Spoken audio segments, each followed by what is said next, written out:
Hey, Dave. Hey, how we doing? Good. How are you? Recovering Slowly? Yeah, first couple of weeks were kind of tough, but the last 3 or 4 days I've made some good progress. I'm feeling a little better about life, actually. Well, it's What happened?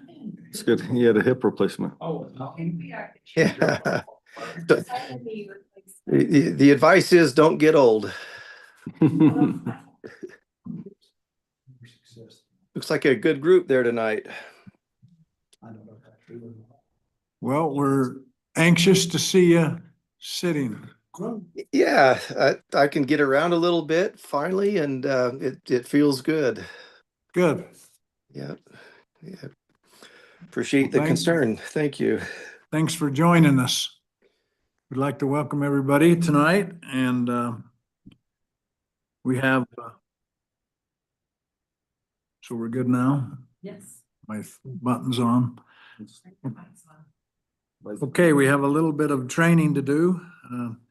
We'll hurry into that because it might run into a few minutes of stuff, and then anticipating having a few residents here, so that's exciting. So we'll go right into work meeting, and we'll start with you, Jake, and like we talked before, we'll just, Okay. how much do you need, Ty? Okay, all right. Everybody's mic, is everybody's microphone turned on? There we go. Did you hear me? I can hear you, Steve, yes. Okay. Hear me, Dave? Now I do. Okay, Yep, we're good. Thank you. all right. Well, I just want to begin with thanking you. We're at an exciting moment with this general plan. Originally, it was updated in 2024, March. Here we are 2 years later. Then we went right into a second update, focus on the downtown parks and trails. And that was the focus of it. There is some land use updates. And then the vision was presented a year ago on the downtown parks and trails. And then the planning commission took a year to work through a number of items in detail, which is fantastic. But they're also at a point where they're ready to roll up their sleeves and start implementing the general plan. Because after a general plan, then you start working on ordinances, trying to get grants for trails, looking at just really specific things in terms of implementing it. And they did give a recommendation last week. There was a number of members of the public here with some comments and some concerns, and we can go into that in a few minutes. But the planning commission did give a unanimous recommendation to the council. And so now it's in your hands. And I say when you feel it's ready and the documents where it needs to be, then you would do a vote for approval. And your options are for tonight, you can approve as is and you are the final say. You can approve with changes, or you can table and say, hey, we want to look at a couple items. I want to get to know this a little better. Let's look at it tonight and then bring it back. There's nothing wrong with that as well. So those are the three options. Before I jump into anything, I want to know what questions do you have before I hit on anything, so I can really dial into this work session to answering your questions. I think after looking this over, the one question I want to be clear on is in the land use portion of of this. So when we look at the definitions of low density and medium density, the different definitions, and maybe you can pull that up. Yep. I've got it in the presentation as well. Yeah. I'll just go there because I kind of cut that out specifically, knowing that there would be questions on it. Okay, this is the residential uses. Right. Okay, so here's my question, and I just want to be clear on Yep. this before we move forward with this. All right? Please. So we're talking about the definition of residential mixed, and we're talking about the definition of medium density to residential. Okay, my question is fairly simple: is define to me the term when context applicable or appropriate, I'm sorry, when context, For overlay zones. yeah, when context appropriate. Yes, okay. So right now we just have one overlay zone, the mixed residential. MRO, Yep. And that's a legislative decision. So it comes to the council before it's approved. And that's where you would look to say, is this the right place? And within that ordinance, it will say what it is, how it's used, and what is. So it's not an automatic and it's not a guarantee.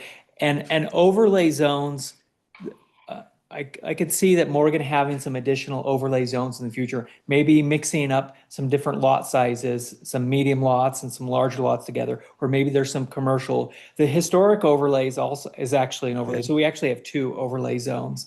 And so that's saying when it's appropriate, let's look at that context of it.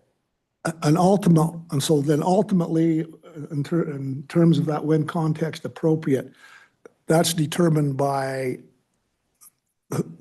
planning, staff, but who actually makes that Council makes the ultimate decision. ultimately? Yes, Is it, but it would first go through yes. planning and staff but that is one that would eventually come to us as a city council Yes. to. And this is done in a way that if there is a special tool created, like the mixed residential, then you could say, is this the right place or not? And you could judge it based on that. What does the ordinance say it does? Where's the land? Where's the property? What's the existing conditions? What's on the perimeter? And then you can make that decision. Okay. So- There's really no other way to say where to use different things because Right. because overlays are kind of special tools you want to Right. pull down from the planning cloud and say it works here, it doesn't work here. But I guess the bread and butter is everything else. Yeah, And everything else is the bread and butter. right. Okay, I just wanted to make sure that I was clear on, Yes, how that is handled and who makes that determination and who the final yes. say. Anytime there's a zone change, absolutely. So we just have one in use. Kind of two. Yeah, the one main one that we just did. Yeah, yes. And we have a little more say with the design and that, is that? Yes, true? absolutely, absolutely. Like porches are required, parking behind, enhanced landscaping. There's gonna be a little pocket park with a playground, little trail, a little bit nicer building materials. The garages on the homes are pushed back a little bit, give room for more parking, but also to focus on the front facades. Have you driven in to look at Ryan Nye's development? Mhm. Kind of, I haven't been there in a few weeks. I don't know I don't think they've gotten to landscaping on everything, but the building form is up and you kind of get that Yeah. look. And that I think made a lot of sense there because it was right in the middle, close to the downtown. And we had a resident that lived a street over. He came and he looked at the plan. And he said, I like this and I want this here. And it was in his backyard. I do like the look of that better with the garages facing towards an alley. I do like that, but I do have a question. Yes, On the next slide that shows the bigger map, just because I'm new. yes. One day I'm gonna stop saying that, but it's only March, right? So I You still. got a couple. I have a Next time few you can- years to stop saying I'm new.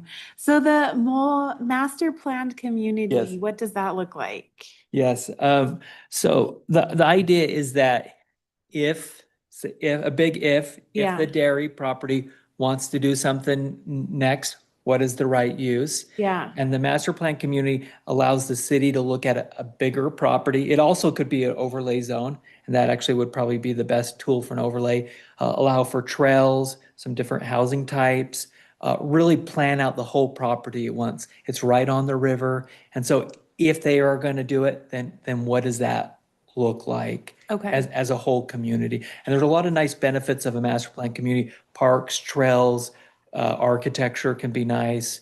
There could be a little bit of commercial Yeah. in there as well. So am I correct in like equating that to something like Daybreak? Not quite? Well, mini, yeah, may- 'cause maybe the a tiny acreage isn't neighborhood, there. a tiny Yeah. neighborhood of Daybreak. But something like that. Yes, a tiny neighborhood of Daybreak that is appropriate for Morgan. So we're talking two-story level. And Daybreak, I mean, Daybreak has taller stuff, but a lot of it is, Yeah. but have you been to Hill Farms in Kaysville? The destination develop, it's kind of the Yes, same idea. Yes, it's out west, right? Uh-huh. Yes. Yeah, Okay, that's a good example. okay. Um, Jake, yeah, yes.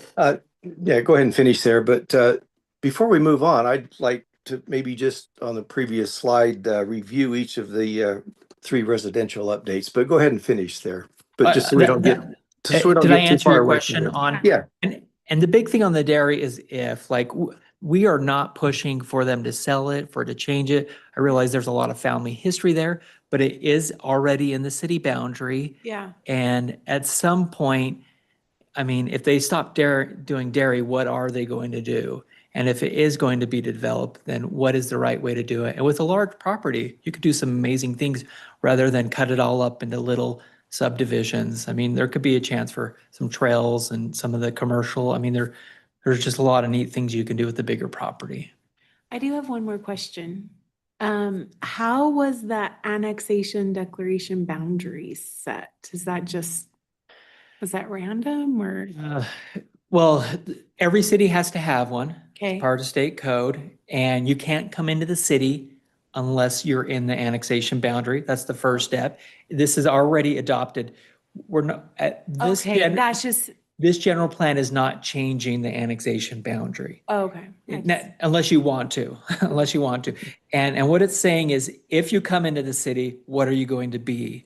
So it kind of guides that direction. Okay, so that's something that's always been there. It's just. It did change into 2024. Yeah, we added this up here in the north. So what it's saying is it's like the property outside of that line can be annexed only along those boundary lines? Yes. Okay, And anything outside that boundary cannot come into the city until the annexation boundary is changed. okay. And then is it planning commission that approves an annexation or is it You do. with city council? Yeah, and I'm then gonna catch up one day. we also looked at engineering. Okay, So we looked at where we can service sewer, water. Right. Right, so you, instead of just doing a big land grab. right. And then a lot of what we considered were, it's like on the north side above Mahogany, it's Yeah, not there, but yeah. water tanks and all kinds of stuff would be required. We can't service them. So. This is very dialed in. Hennifer's annexation boundary, by the way, goes all the way to Echo. Oh, wow. That's a giant distance. It makes no sense. Yeah. I was just curious about that because I saw it on here. So I've heard people talk about annexing and I'll annex this, I'll annex that. And I'm like, I don't know how that works. Yeah. This is the first step right here. You have to be in. What's neat about this is that it's already has a general land use in, and if you saw, this is a great diagram to say, future land use is a little bit more generic. You know, there's lots of residential in that. And then on the right, you see an example of a zoning map that could say, okay, R1, R2, that falls under the residential. Does that make sense in terms of broad or generic? And then under that land use umbrella is multiple zoning types. It gives the city a good plan, but also not too specific and some flexibility as we go. Because this is a 20-year plan. That's kind of the horizon. Can I just make a comment, Mary? So in an annexation, Yeah, that is the area that you have the most power okay. of any of the decisions that you make. Because an annexation doesn't have all the restrictions that you have, the constitutional restrictions that bind a council in a zoning decision or even a subdivision decision. And so typically what we do is we look at what that subdivision needs to come in without any help from the city. Okay. And if it's a benefit to the city, we may participate, but most of the time, we expect a developer who's annexing to come in, even if they're in the boundary declaration area, to bring in services, to bring in sewer, water, a water tank if we need it, Makes sense. you know, where if they're in the city, they obtain certain rights. The next most powerful position is the zoning decisions that you make, because they're not restricted like the administrative decisions. So that's the reason your mixed-use residential is a zoning decision, because city council doesn't consider the individual subdivision decisions, but they can consider a zoning decision. And the zoning decision for a mixed residential use can be very specific, asking for things like trails, like things that you would not be able to ask on a normal subdivision unless it's in your ordinance to be able to ask that. And so, and not only that, but it comes to you, the council, so you can have a louder voice and a more, maybe a more particular voice in what you want in that particular area that's developed. And then the least powerful area for a city council is the subdivisions, are the subdivisions. Because once the zoning's approved, subdivision approval is almost very easy to obtain if they follow the ordinance. The city council approves the zoning decision for a subdivision? So the overlay zone, Yeah. that's the zoning decision that you would approve. It is kind of like a subdivision approval. Okay. So it gives you a little more power. And if it were to remain, for example, what the underlying zone is, an overlay zone is a zone that kind of rests over the city. And when you find, like Jake was talking about, a situation where it would be appropriate, the developer can ask you to pull that down, and it has its restrictions, but you have a lot more flexibility. If you were to just leave it as R112 or whatever the underlying zoning is, Okay. it would automatically be able to go to subdivision, and then the subdivision law would govern entirely and you would never see it again. So that's the advantage of an overlay. Like, I don't know if I fully understand it, but I'll get to it. yeah, it's, sorry, I'm not good at explaining. No, it's good. It's complicated to someone that's never done it before. I think Dave had a Oh, comment. I was gonna, You still there, Dave? Yes, question? Oh, I thought you had a comment. No, when we're through there, before we move on, I'd just like to have Jake go through each of the three residential updates that we're going to be that right there. Just explain each one briefly and see if there's any questions that come up with that. Yeah. Okay, great. Thank you. Is now a good time for that? Yeah, can I well, make, up to can I you. make one comment? And maybe I shouldn't say this, but so Yeah. of all the breakout sessions I've been in over the years, I remember a few things, and I remember one session talking about annexation. And I still, I don't know who the presenter was, but I've never forgotten this. And he says, the question you can ask yourself as a city council member when you're looking at an annexation is, what's in it for the city? Mhm. Yeah. And I guess that's pretty much a true statement, right? That is annexation. What's in it for us? Yeah. So, yeah. Gary, maybe just if you wouldn't mind mentioning to Lauren there, between the Utah League of Cities and Towns and the land use, I think it's the institute that you're part of. There's a lot of training videos out there on land use that right now Lauren, I'm sure you feel like you're drinking from a fire hose, but there's a ton of information that you can access that helps explain what we're just talking about tonight. Yes, there are. I'll get all of you some information on where you can go and sites you can look at and presentations on these very issues. And you can listen to the training. Planning commissioners need 4 hours a year. City councils, when you're brand new and feeding from a fire hose, you probably need at least that much, during the year. But the league is also a very good conference if you're able to attend that. So And you can call me anytime. I can Who- call you. And Don't we can, both of us, we can meet online with you Okay. and go through any of the city documents. Yeah, by all means, please do. I've, with most folks here, I've had one-on-ones just to Okay. kind of talk about stuff. You want to provide input? You want to ask questions? Want to Okay. bounce things around? Okay. Yeah, that'd be great. And Lauren, 20 years from now, you'll be teaching the courses. Right. That's right. Yeah.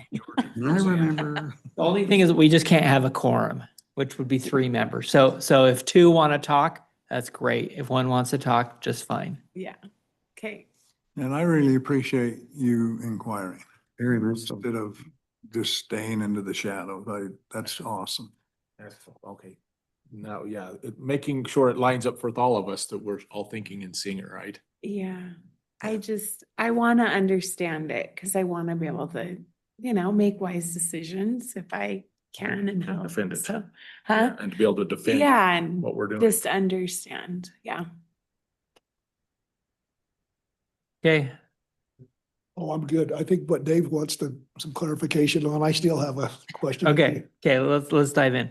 Okay, a couple things on this. We'll go back and forth between the map and this slide here.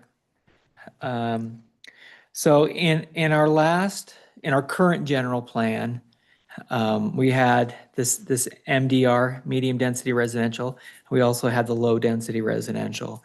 And with two things on that, the medium density residential did allow for townhomes in the current, and then also looked at zoning a little bit differently, gross densities per acre.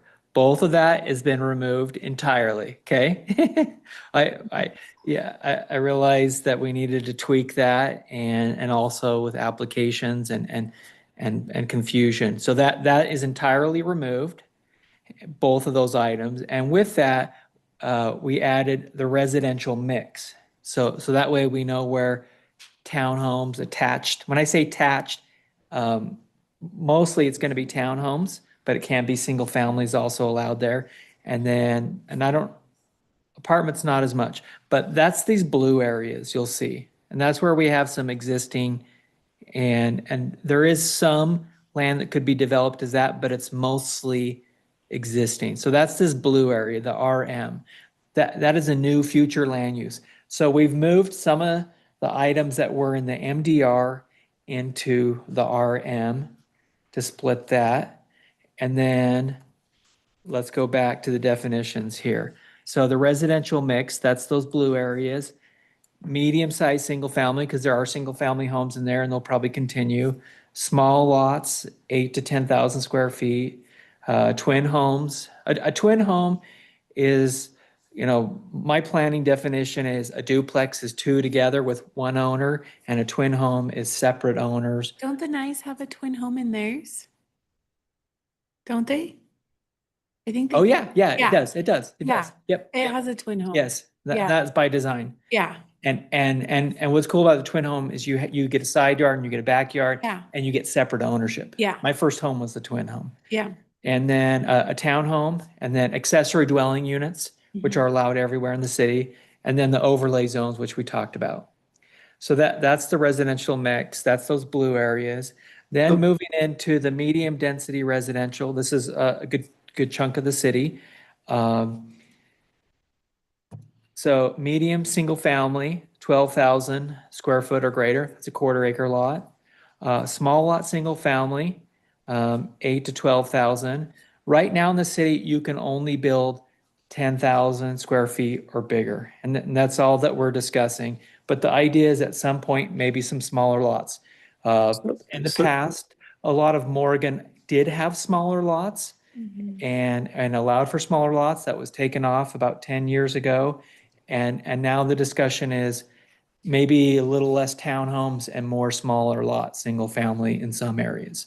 So Jake, Yes. on the square feet, the 12,000 would be minimum square feet. I mean, if you had a 15,000 square foot lot, would that be a medium density or? Absolutely. Everything is minimum and greater.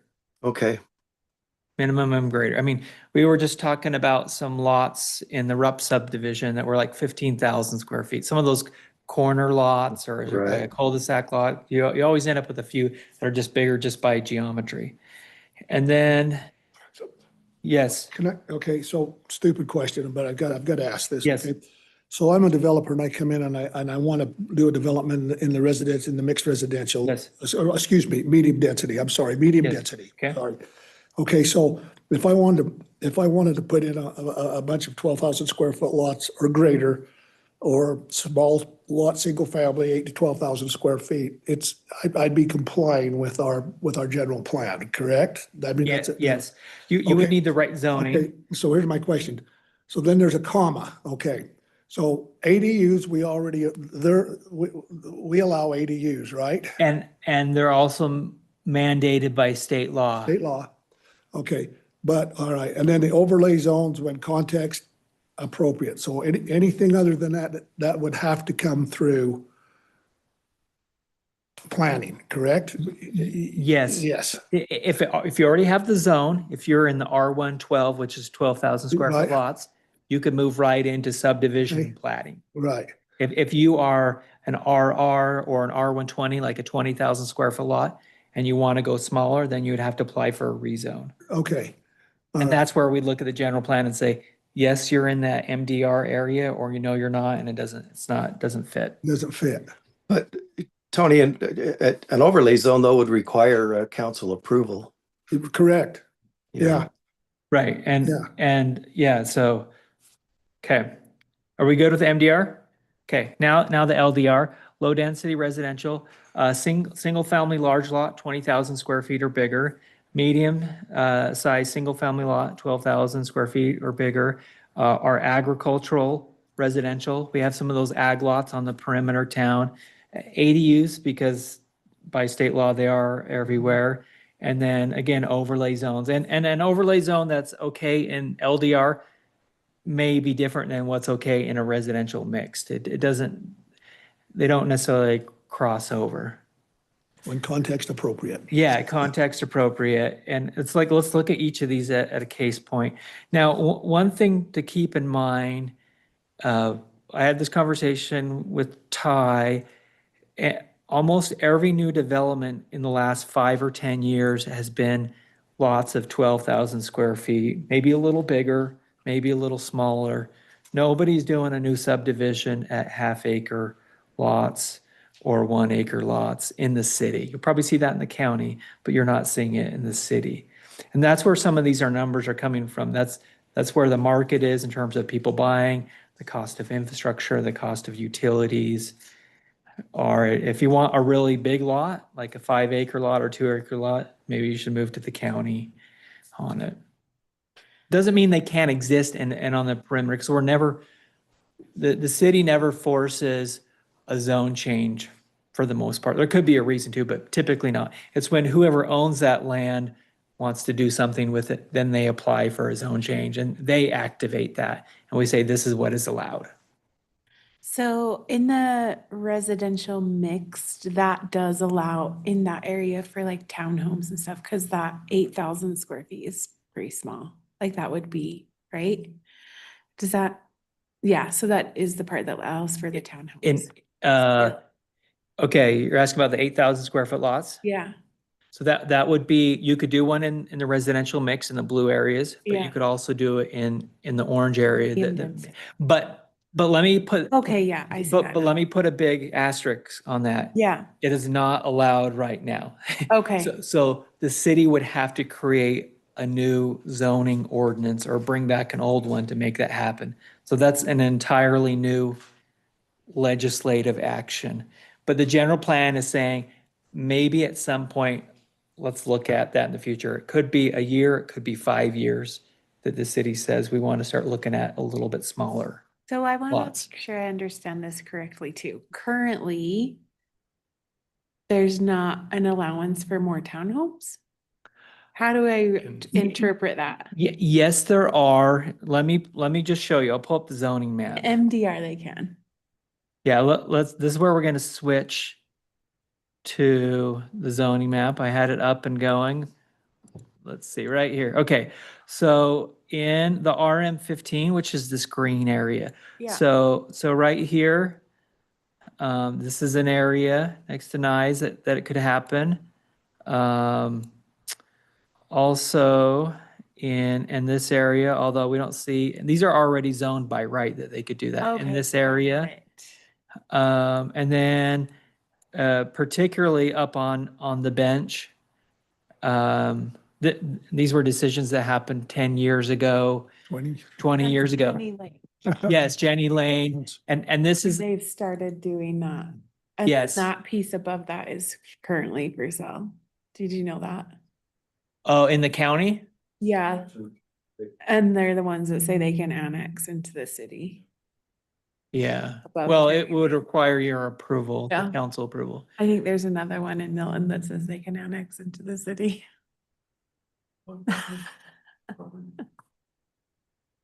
But okay, so over there, they could put townhomes, which there are townhomes currently being built over there, right? Yes. Yes. Yeah, we have the 13 plex, and then there's a twin, a 2-home Okay. plex here. And this general plan would change kind of what's been happening in this area, kind of really tighten it up. There's 128 townhomes going. Yeah, and that's a lot. I think that's a good supply that is happening. Yeah. And like Tony said, that decision was made 20 years ago. So. that off yet? Pardon? Yeah, it's moving a lot of dirt. Moving a lot of Oh, dirt. Yeah. The wall builders, they're the ones that, yeah. No, they're doing a lot of On excavating. this side, so we have that over by the bowling alley, these ones in here by the river. So there are some apartments in this zone as well. Okay, does that answer your question? Mine, yes. Sorry. Okay. I didn't mean I to have take one away. question. Dave. Yes, please. Coming down Young Street and Jenkins property. That right here? Yeah. Yeah.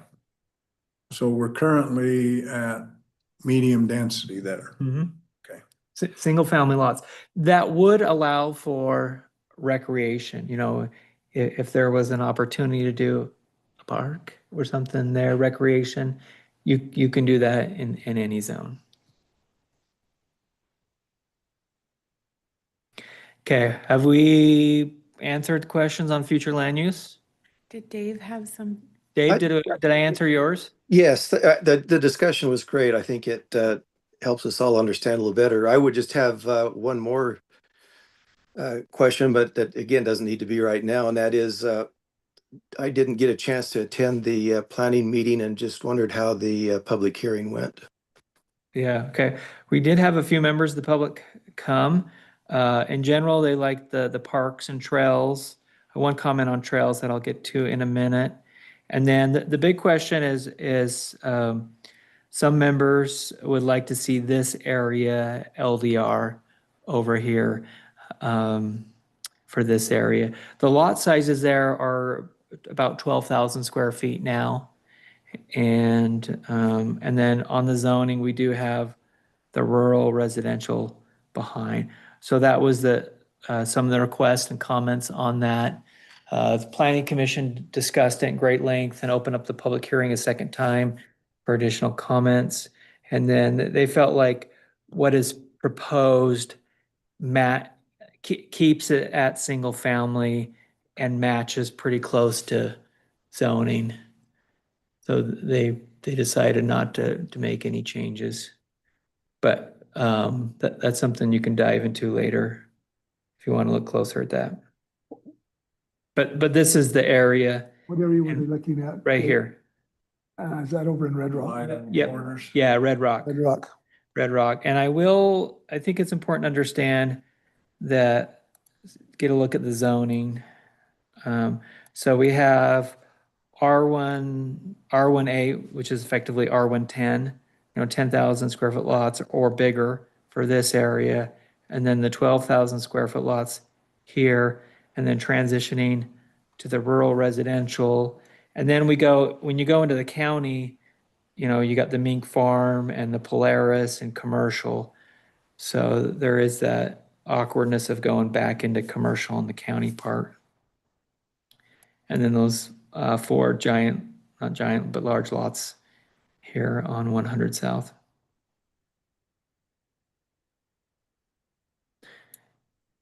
And then on the trails, since we did have a comment on that, let's get to the trails.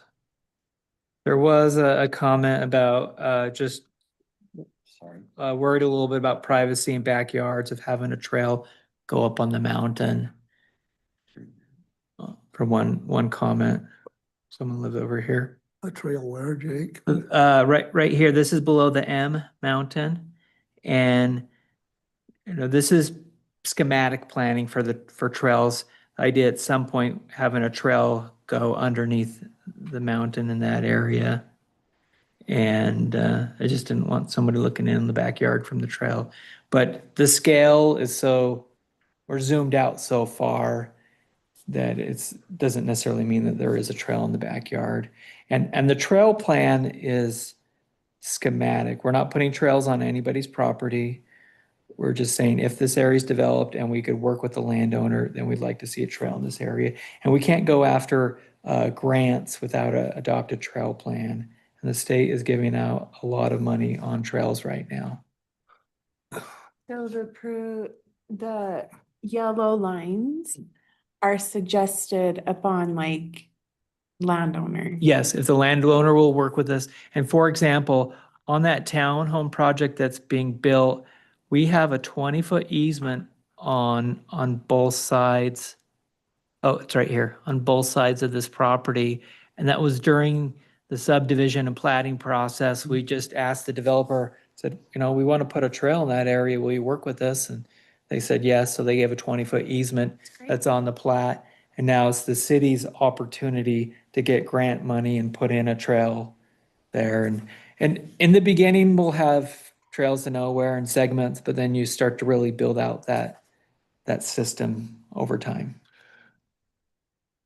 Does it, I've thought a lot about this. Does it make sense at some point in time, and maybe I'm out to lunch on this question, to get an easement on the trail that exists up to the M right now? I mean, the landowner, the Joneses, are very good about letting people access the M up that trail. But it makes sense to maybe get some sort of an easement or a legal easement on If that? they would do it, 100% yes. If they would do it, and It's in the county.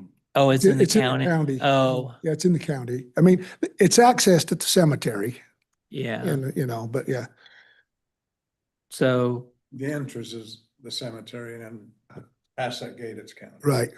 So Yeah. I guess there could be some city involvement and then A county little bit, involvement. yeah, But by having an easement, you do continue it in case they change ownership. right. But also you could go after grant money and maybe improve it. If it's a user created trail, meaning it just happened over time. It did. Sometimes they're a little bit steeper or they're not always the best trail. But if it becomes an official trail, then you can get grant money and improve them and make it nicer, add some benches, maybe just make it a better trail if they're willing, maybe fencing or cattle guard, or if they need to protect some of their land.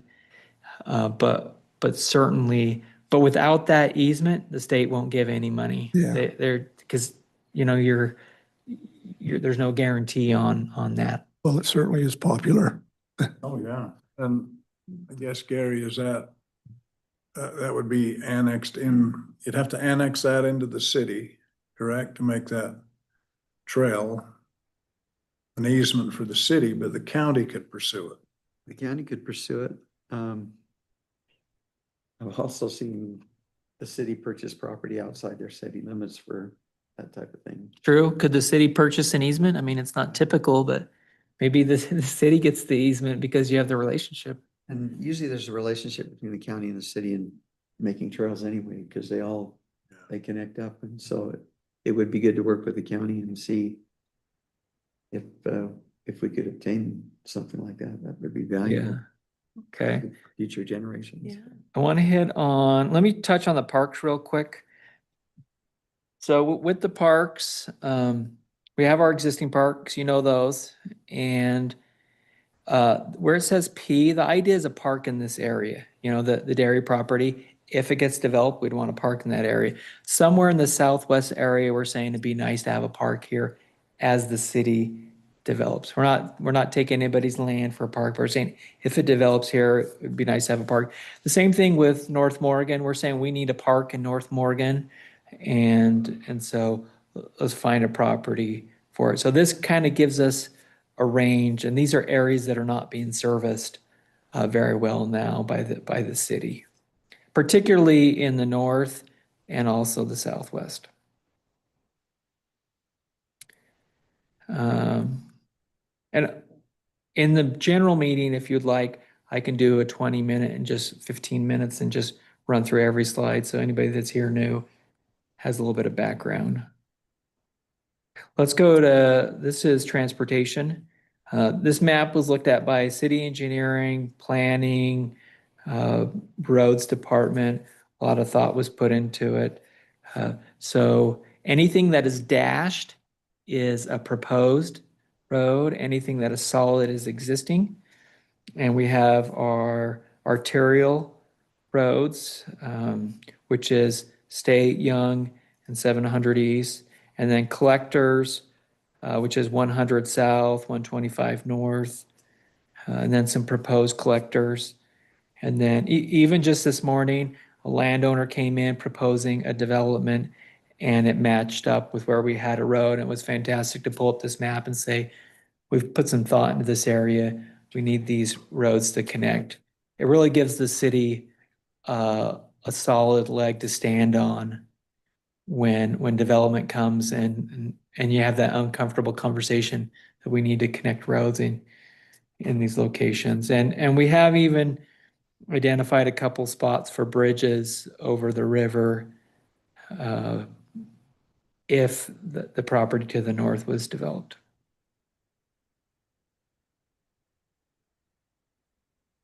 Any comments on transportation on the road map? Okay, last thing I'll just hit on is the downtown. And I think this is just coming along amazing. In the commercial street area, a little bit more mixed use, meaning some residential above or behind commercial. Also allowing for that mixture of uses and really restaurant, retail, office, some residential. Those are the kind of services we'd like to see. In terms of access, we'd like to see, Ty, remind me again the street number? Is that 300 or 350? It's where Napa is. Yeah, so we'd like to see it come behind Napa, Yeah. connect. And then also potentially if the 7-Eleven would work with us, come through, you see right there's their old gas bay, come through there, and then maybe close Commercial Street down. That still is, this is more schematic, but it would make the whole intersection safer and create some opportunities. And for the downtown, what we're saying is historic character, historic feel, but we're not saying a movie theater that it's stuck in time and you have to use the exact brick that was used in 1930 and things that make development not happen. But we want it to look and feel like a historic on the new buildings. The existing ones, especially like the Vallis Hotel or other ones, we'd love to see those retain their character.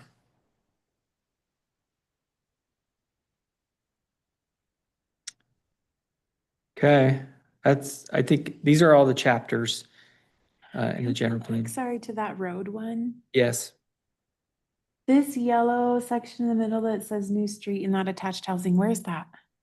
this is Ryan Nye's project. Okay, And this also helped us again, well, some people are looking at the other property and so potentially, what is that one that goes 300 in front of the east. high school?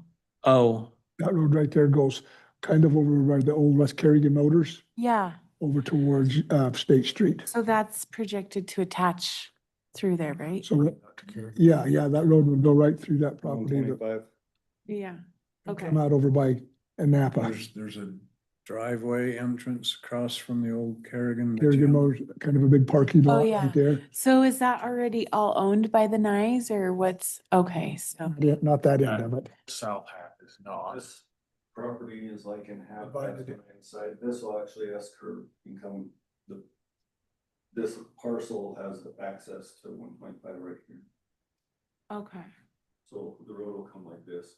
Okay. I'm not sure who owns it. There's some development company owns it. But I think. that's not something that's gonna happen immediately, or is it? Whenever somebody applies. Whenever's, Like, okay, but- Whenever it's developed, then they would have to match okay. our road plan. Same with like the road by 7-Eleven. Yeah, That one might take a little bit of proactive. Because, no, I mean, I don't know who owns that right now. I mean, do you contact 7-Eleven or is there? Yeah, you'd have to work with them on the back of their. Yeah, that, Thing. That's still in Clark Feed.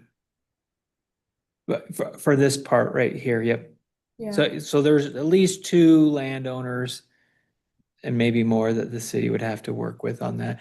That part may take a little bit of proactive. Because it's not a proposed development. So like the other road, when there's Yeah. proposed development and you say we need Yeah, connection yeah, and it yeah, naturally happens, but It 7-Eleven's doesn't. kind of planted. yeah, So they're not redeveloping anything. Just like the alley required Ty in the city to work with landowners here to make the new alley happen. yeah, They would have not done that on their own. yeah. Okay. That's for Yeah. sure. Barely did it with help. And we're talking feet land ownership. Yes. Not 8,000. Okay, that's a brief overview. Is there any other specific? I know I'm eating into Gary's time, so I apologize. No, good discussion. And Jake, thanks for all your work and effort. That's been a lot. Planning Commission has been great, the team, everyone at the city's been good, so it's a good plan. We've really dialed in things from the last plan that needed some tweaking. You knew that would happen, right? Yes. So once we get the general plan, then we need to shift gears to the zoning, Yes. like this real quick. Yes, and the RM15 is one that we've talked about, but there's probably some other ones. So Planning Commission is fully aware of that. You get to Go over that. sure. yeah. Gary, do you wanna train us? Well, what I'm gonna do, I'm gonna send some training, just some training links out to you. All of you are on different levels as far as training goes. Some are beginning, and it's not just you, it's the planning commission as well. We've got some new planning commissioners, but we've got others that have been here. Did you know Brigham Young when he's? We've been here a long time. We're in Hatch. And so let me get you some information, and that would be specifically where you can go in and take a look and see what you've got questions on. I'll give you some good links for that. I'll send those out to you. And I think that's probably the best. And then Ty was saying that he could take some time right now to probably just look at the UAMPS issues. I think that'd probably be useful. Would that be Yeah, okay? Yeah. I can bring back whatever subject you like in this training period. Usually we cut it down to 5 minutes or so. Maybe what we do is we do a special training just for those that would like to, and Jake and I could carry it on online, starting at the very beginning, going through zoning, how decisions are made, that type of I thing, know. if that would be I helpful. would like that. We can Okay. go through another open and public meetings training. No, Yeah, again, 135th time. right. We can almost, his mouth moves when mine does. So that's fine. It's getting there, right, Jeff? Sure, it's okay. Okay, so in UAMPS, we're set up by projects. A project-based organization. So every time a new resource comes online, then we join a project. And what happens is there's one project called the pool, which is where we pool resources. So if you have excess power, then it goes to the pool before it goes to the open market. And other entities get to take advantage of that pricing. That's how it's always functioned. And so when we're short resources, instead of just being subject to the market, then we get to take advantage of other people's overages. And it's also a place to exchange power. So municipalities in UAMPS buy and sell power to each other, and that's been since 1980. So now they'd like to update the pooling agreement and kind of change the nature of how the pooling agreement functions. So one of the big driver here is called EDAM. So it's a energy day ahead market. Because PacifiCorp is joining, then we're joining, but it's a grid stabilization program like in the whole Intermountain West. So the way it works is instead of just guessing what the market's going to be, whether you run your MIGs or remember internal generation. So if you have your own generators, you can run them. Right now you run them, if the market price is going to be way high, then you run your internal generation at a less cost, right? But when the market price is low, then people don't run their generation. They just buy off the market. Well, this day ahead means one thing that's nice is everybody's going to commit to the resources a day ahead instead of waiting for the market to just settle out. So people are guessing, and it causes a big disruption on supply and demand the day of when something happens on the market or there's volatility. So because we're joining this larger market, I'm probably doing a terrible job of explaining this whole thing. But anyway, by joining that, we're also committing that we have to cover 100% of our resources. We can't rely on the market. So if we say we're going to use 5 megawatts of power tomorrow, then we have to say we have 5 megawatts to offer. And then the next day we commit those resources. If the grid doesn't need our resources, then they pay us for our power. So it incentivizes everybody to produce their power, and UAMPS is having a hard time accomplishing this on a member by member basis. So there's no way that Morgan City can cover 100% of our power. We're subject to the market big time, especially since the coal-fired plants have all come offline. So we don't have a lot of base load right now. We're working on our own generation for the future, but anyways, what that does is it allows UAMPS to use the pool where everybody's has extra power between the UAMPS members, and they can cover our gap with the pool. So that this pooling agreement changes the nature of the pool, where they can say, yep, as UAMPS as a total, we're going to use 80 megawatts, and this is all of the members' needs, but we're going to take the gap from our own resources and commit it to the day ahead market. So the nice thing is it gives people an incentive to overproduce within UAMPS because they're gonna get the market price for their power. They're gonna guarantee that a day ahead because there's more forward looking. UAMPS will be able to stabilize the market. So instead of the pool being a back end thing where it's after the fact, after the market plays out, then they say you were over, you were short. And then that balances, it's a day ahead looking resource now. So they had to amend the entire pooling agreement in order to structure it that way. So Ty, could the pool run out, like say they're gonna supply Morgan's little gap? Could that pool run out at any given day? That you've got more demand than the pool has? Yes. Yep. And then. But UAMPS has to, that's why they're starting new generation projects. Okay, And so what happens is UAMPS will pre-purchase market. So if there's not enough in the pool, then like we have a 5-year product that we purchased that counts towards our resource. So we say we can't generate that much, but we've already purchased from other suppliers, and that gets balanced through the pool. So that's what we do right now is we just we pre-package off of the market. So next year next summer, we have all of our power pre-purchased just in case the market goes nuts.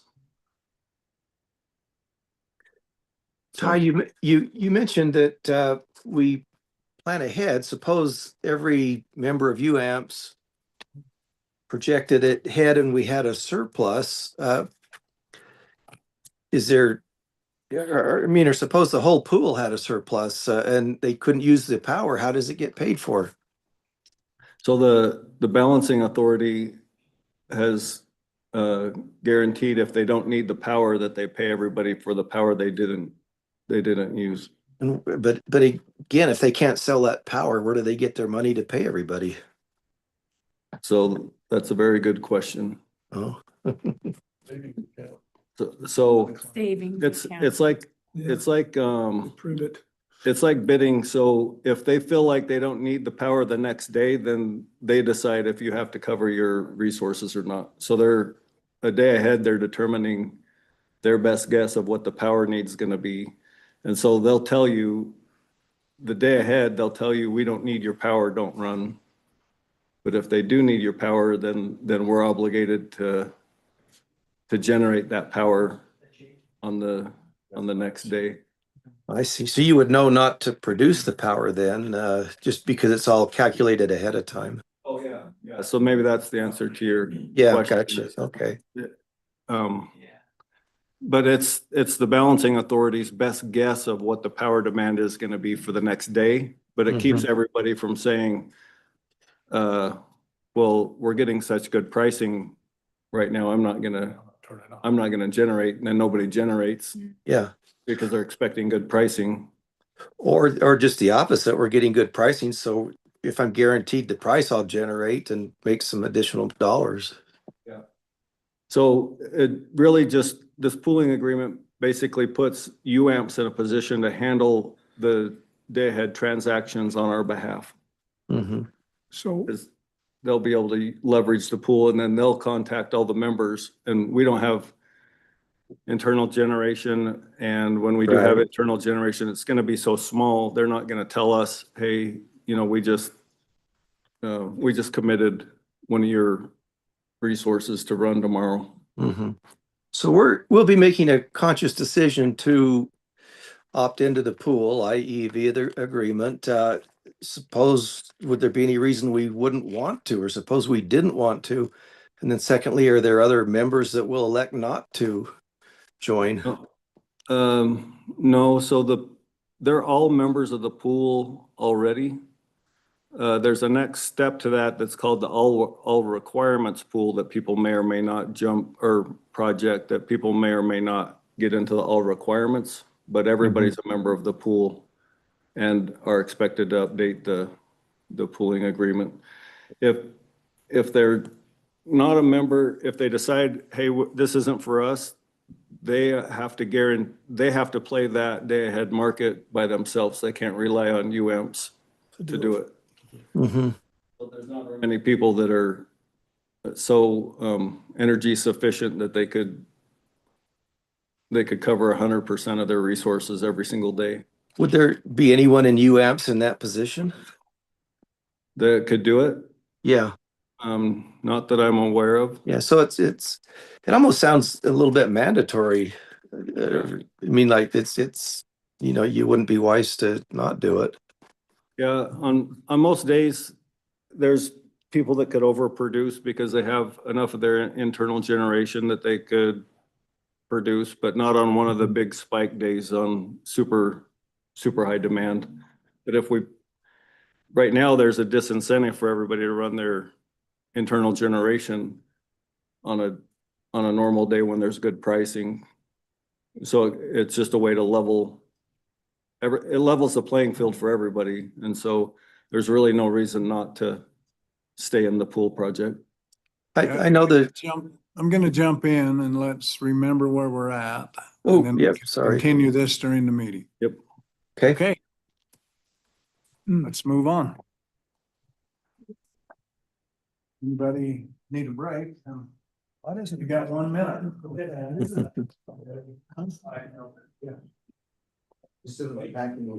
yeah. Huh? I wanna go to Vegas with those guys. Thank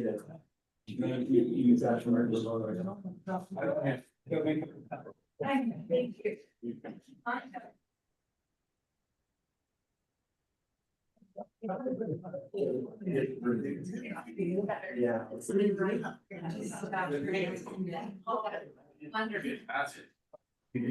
good? Got a lot of students here tonight, because-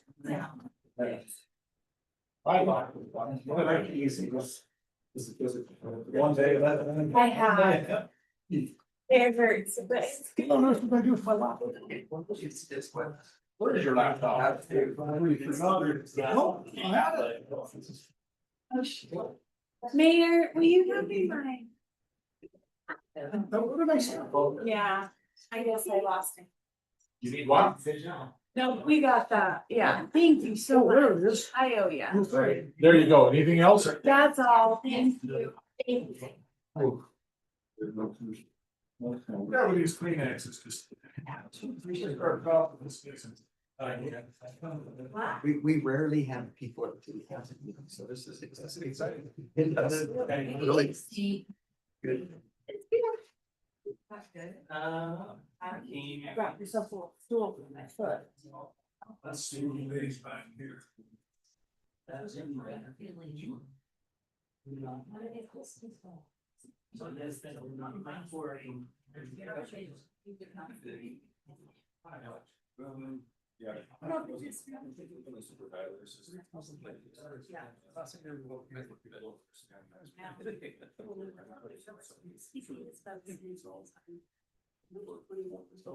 So students, I can't promise this won't be.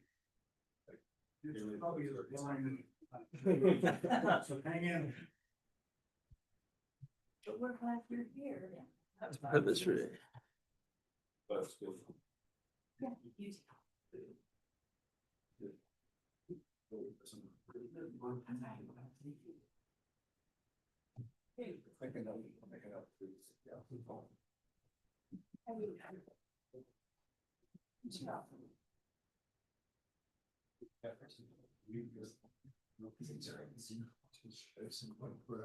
Yeah, I think. Yeah. That's all yours.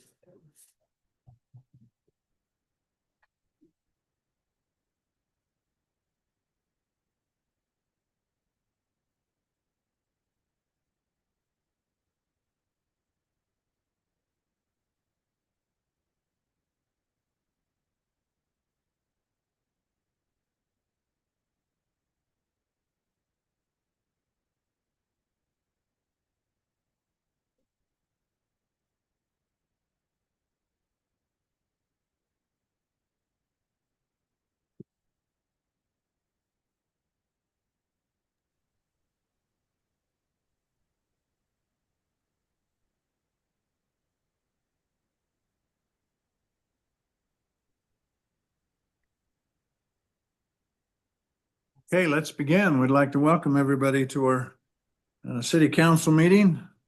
It's actually March 24th already, and it's already 2026. I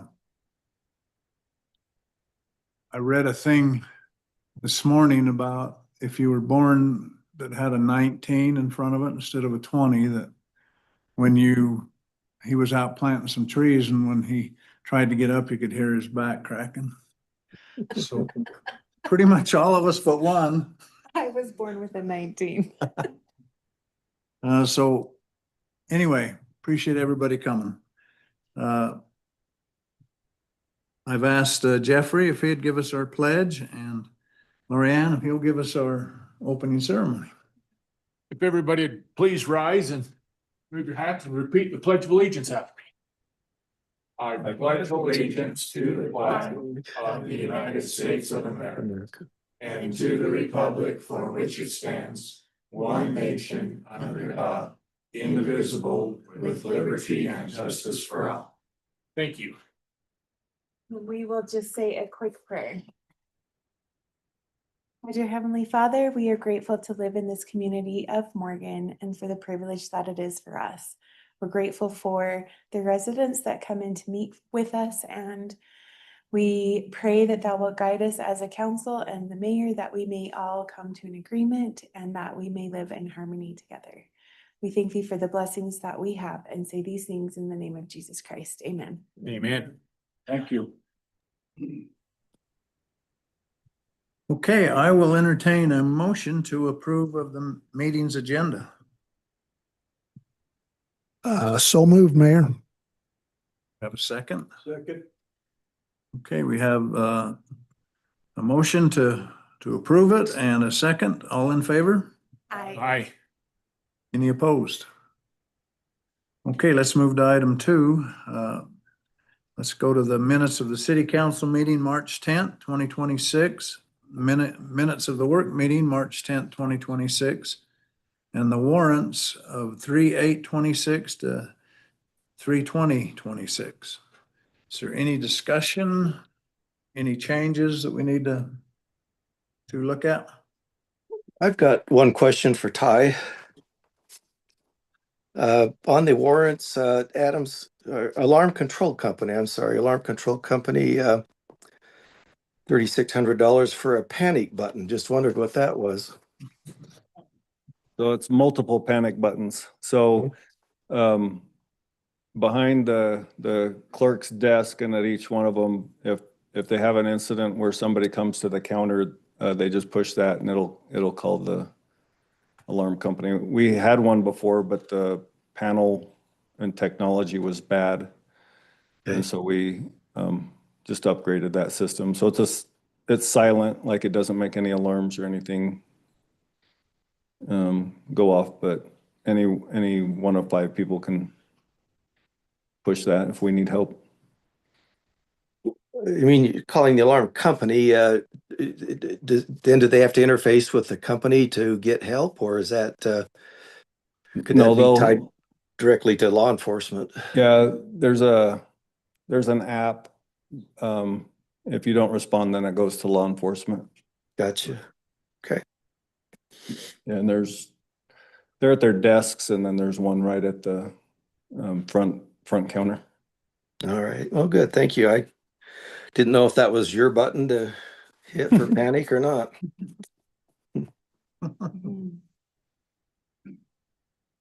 Okay, any other questions, concerns, or I will entertain a motion. Mayor, I'll make a motion that we approve of the minutes of the city council meeting on March 10th, 2026, the minutes of the work meeting on March 10th, 2026, and the warrants covering March 8th, 2026 through March 20th, 2026. I'll second that, Mayor. Okay, we have a motion to approve and a second. All in favor? Aye. Aye. Any opposed? I think I heard you, Dave. You said, Yes, sir. I'm still here. okay. Well, now we have the splendid opportunity to have some citizen comments, and honestly, this is awesome. Love it. So I don't know if there's any order that you've been given, but there's the podium. We try to limit it to 3 minutes, but it is such a rare thing that sometimes the mayor lets you go a little longer. We would also state that if it's the same exact wording as the people before, that we've probably heard it. And there's one thing that a lot of residents don't recognize is we don't really answer the questions in this meeting. But we do look at them, we do talk, and we have a work meeting before this meeting that we talk about this kind of stuff. So the podium's there. If you'd please state your name and your address. Is that right? Or your phone number? Address. You don't give us your phone number. Or social security number. Okay. Nobody wants to go. Well, I think there's gonna be some talks.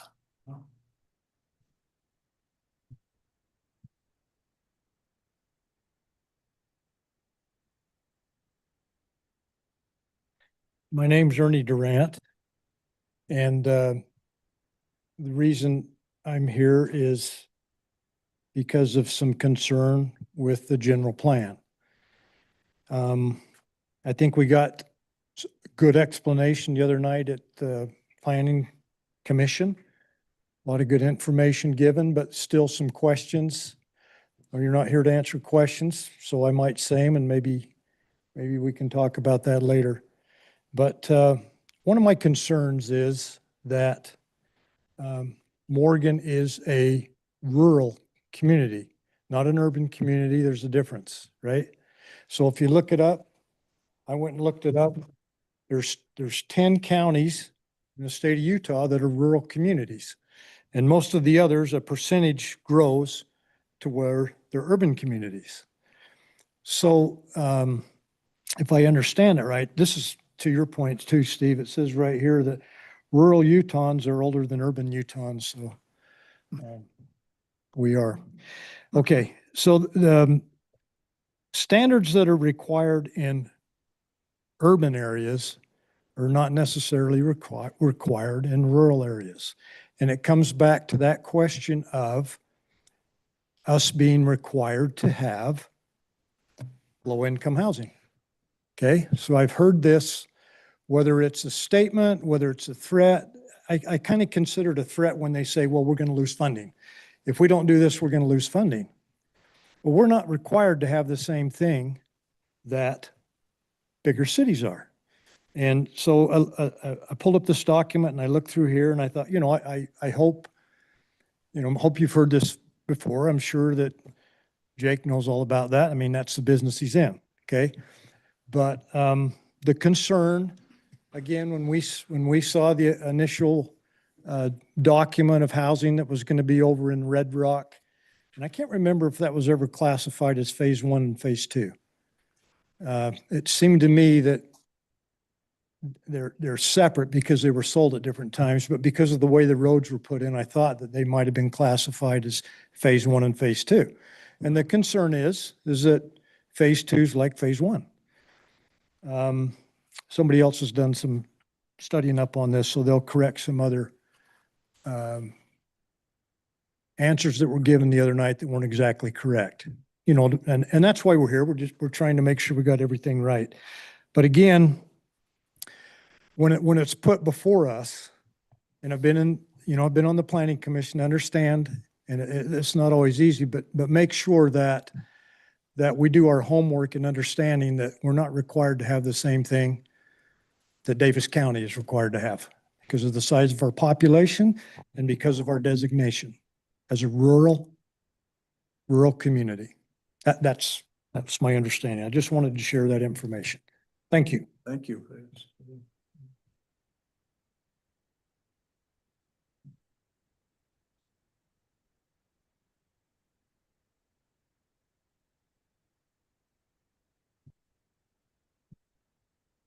Mayor, city council members, thank you for all you do for our city. I know you do a lot more behind the scenes than we ever see or know about, and I thank you for that. The reason, who am I? I'm Brett Boss. I live at 586 Red Rock Way. And the other day, we had a group of myself and a lot of our neighbors go to the latest Planning Commission meeting to talk about the city plan. And the updated city plan now reclassifies 12,000 square foot lots as low density, as a low density area. That's one of the changes that's made in the plan. And I'm going to ask you today to table this because of two reasons. Number one, at Planning Commission, inaccurate information was given about current lots in the area. So what I did, we have an initial future land use map. This is the initial, and I came up with what our neighborhood would love to see as an amended or as a change where it puts more low density housing over here. Twice during that meeting, two different city employees said the houses in this area had medium density, were built out to medium density. That is incorrect. Right after those two statements were made, discussion ended. How much that influenced planning commissioners, I cannot say, but all discussion about it ended at that point. And of course, it's now in front of you today with a recommend to approve. I have looked at every single lot, gone through every single one. They are all 12,000 square feet or larger that I have, that I had put in low density. So this would not change what everything was built out as. Another statement that was made by a city employee about including or that we're under pressure from the state stated that we were this close to having to do 6,000 square foot lots. This close. That was Bill HB 90. That bill didn't make it out of committee, and when it was in committee, was only supposed to apply to first and second class counties, which means 250,000 people or more. So we were never under threat of having that applied to us. As far as I can research, when it was brought up, it had that on there, class 1 and class 2. So that was stated, and I have no idea how much influence that had on city or planning commissioners, but it was stated. Again, someone compared medium density housing to low density housing and said, it's only a 2,000 square foot lot difference. But according to this updated city plan, in medium density housing, things like overlay zones might be encouraged, where in low density, it says they could be in appropriate places, but it doesn't say might be encouraged. So there's a big difference there, because what that means is, as we all know, we have an MRO ordinance for our city. And if someone wanted to do an MRO, that means, that could mean a section of townhomes. So that could mean right next to us, we could have townhomes if we're medium density, but if we're low density, the likelihood is less. Our neighborhood kind of rallied and showed up in good faith, trying to understand. We didn't know all the details. We're not city planners. We don't know all the details of everything. And really, we were asking at least to have it this tabled in a planning commission meeting, so we could meet with the city planner in the next 2 weeks, whatever time frame you guys want to set, and try and understand better what the land use is, what levers the city and the city council and planning commission have, in case, you know, there are development plans that come up. But we obviously were denied that ability because it was passed through, and it's on your plate now. So again, I just ask that you table the plan for now. It could come up in 2 weeks, that's fine with me. If we have an opportunity to meet with a city planner and hash this out to make sure we're all on the same page. And that's really all I have to say. Thank you for your time. Thank you. Oh, and if you want a copy of the maps, I have enough copies for everybody if you want to see them.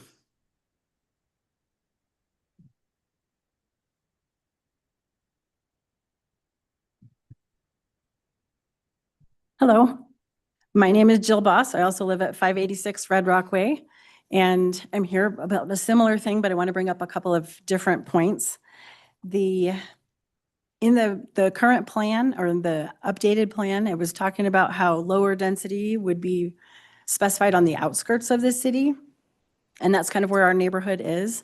We live right under the M hill. And so there isn't going to be any more development up that hill. So that part of town will remain the outskirts of where residential development happens. So fitting in with that outskirts piece, we're kind of sitting there, and it's not likely to change.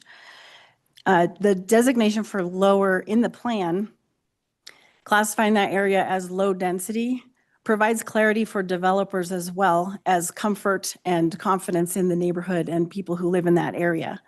So that the developers don't go through all of the work and everything to present an MRO where it really doesn't fit to have high density out there, where there's lots of issues that have been brought up in the past. I'm not going to rehash those.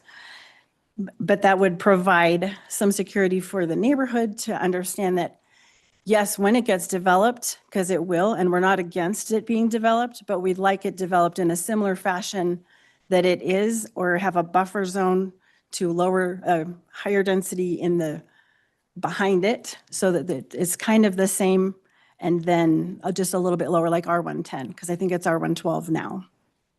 But just to have it in the plan so it's clear to those who are desiring to develop in Morgan what would be desired in that area of the city. And I think that's pretty much it. Thank you. Thank you.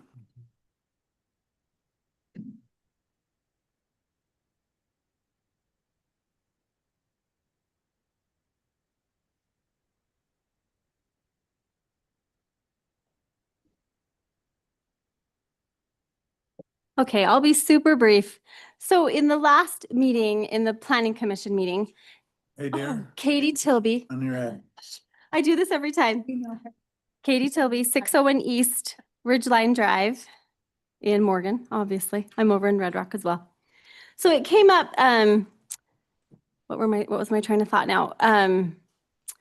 The question was asked by a planning commission member, if the city, the new plan got voted through from them with a positive recommendation, is there a way to table just the rezone? And the answer was not typically.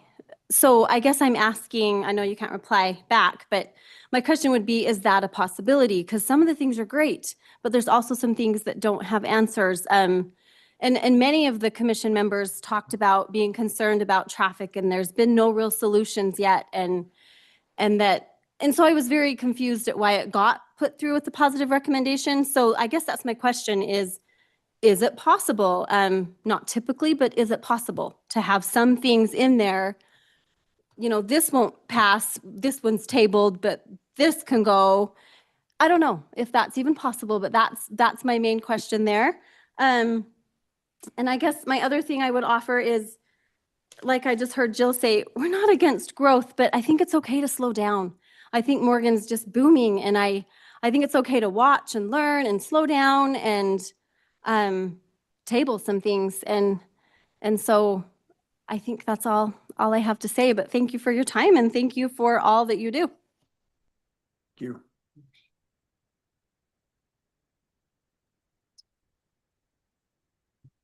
My name is Linda Gale, 699 North, 700 East.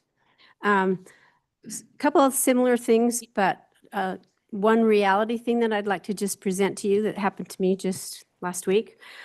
First thing, I just want to kind of revisit that the statement or the idea that it's good, but then it shouldn't be the only consideration. That don't we want our kids to live here? And I hear that all the time. But I don't think, medium and high density housing is the complete answer to that. It's just not. And I had this written down before, but it's been said, Ernie said it, we are a city, that's true, but we are a rural city. And I think that's something we need to contemplate and really critically think about. As far as the kids living here, many kids, they leave for their education, for their occupations. Many of them don't return. Some of them do. Some of them work up to be able to return to live back in their hometown. But it's just so very, so that statement just isn't anything that I think we should base decisions off of. And the other thing is looking to the future and looking to the reality of living with kind of what we have already, which in my opinion, but I think we have plenty of housing for that kind of situation. If you're driving up the freeway, just before you get off the exit, just make a left-hand look over there and you'll see we have lots of that kind of housing here. So turnover, I think, is a real factor to be considered in maintaining a desirable living neighborhood, you know, because when things turn over frequently, you know, that there's a risk of things just kind of going downhill and getting run down. My real life experience is I already know someone in a I'll say high density place, and there might be other considerations why they're moving, but they said it's just too small. It's just really small. So I think we need to think about that. And as we all know, there's like lots of socioeconomic diversity in our world. All we got is look around. Everyone's in a different place, they have different goals, different things that happen in their life. An example of that, and I don't know what you'll think of it, but I've thought of it a lot because, so like, I don't know if there's anybody in this room that would be purchasing a residence in Wasatch Peaks. I know we're not going to be doing that or anything. We're not in that socioeconomic status, but I'm okay with that. Oh, you are? Yeah. Two. Okay, excuse me, one person. But anyway, so I just think, you know, that's where we make our accommodations, we set our goals, we realize, you know, maybe I can't live here right now, and that's okay. You know, I don't think it's our job to make sure everybody that wants to live here can live here. And I don't think that's being snobbish. I think that's a realistic thing. So my hope as I'm your constituent, and I thank you for your service, but I would hope that everyone's considered, you know, and if there's got to be a rezone to go into a neighborhood and then just all of a sudden change the dynamic of that neighborhood forever, I think that needs to be carefully considered. And I would hope that, you know, and my elected officials would really consider that, because there's people that have lived somewhere 30, 40, 50, 60 years, and then, you know, it's like no one thought of them. And I'm not saying don't think of the developer either, because I realize we are in the United States of America. But I just think, as has been mentioned, I think we need to be careful about just letting it explode, because it will be the city and it will be the people in the nearby neighborhoods that will be living through it and having the reality of it. So thank you for your service and thank you for your time. Thank you. Thanks. Is there any more comments?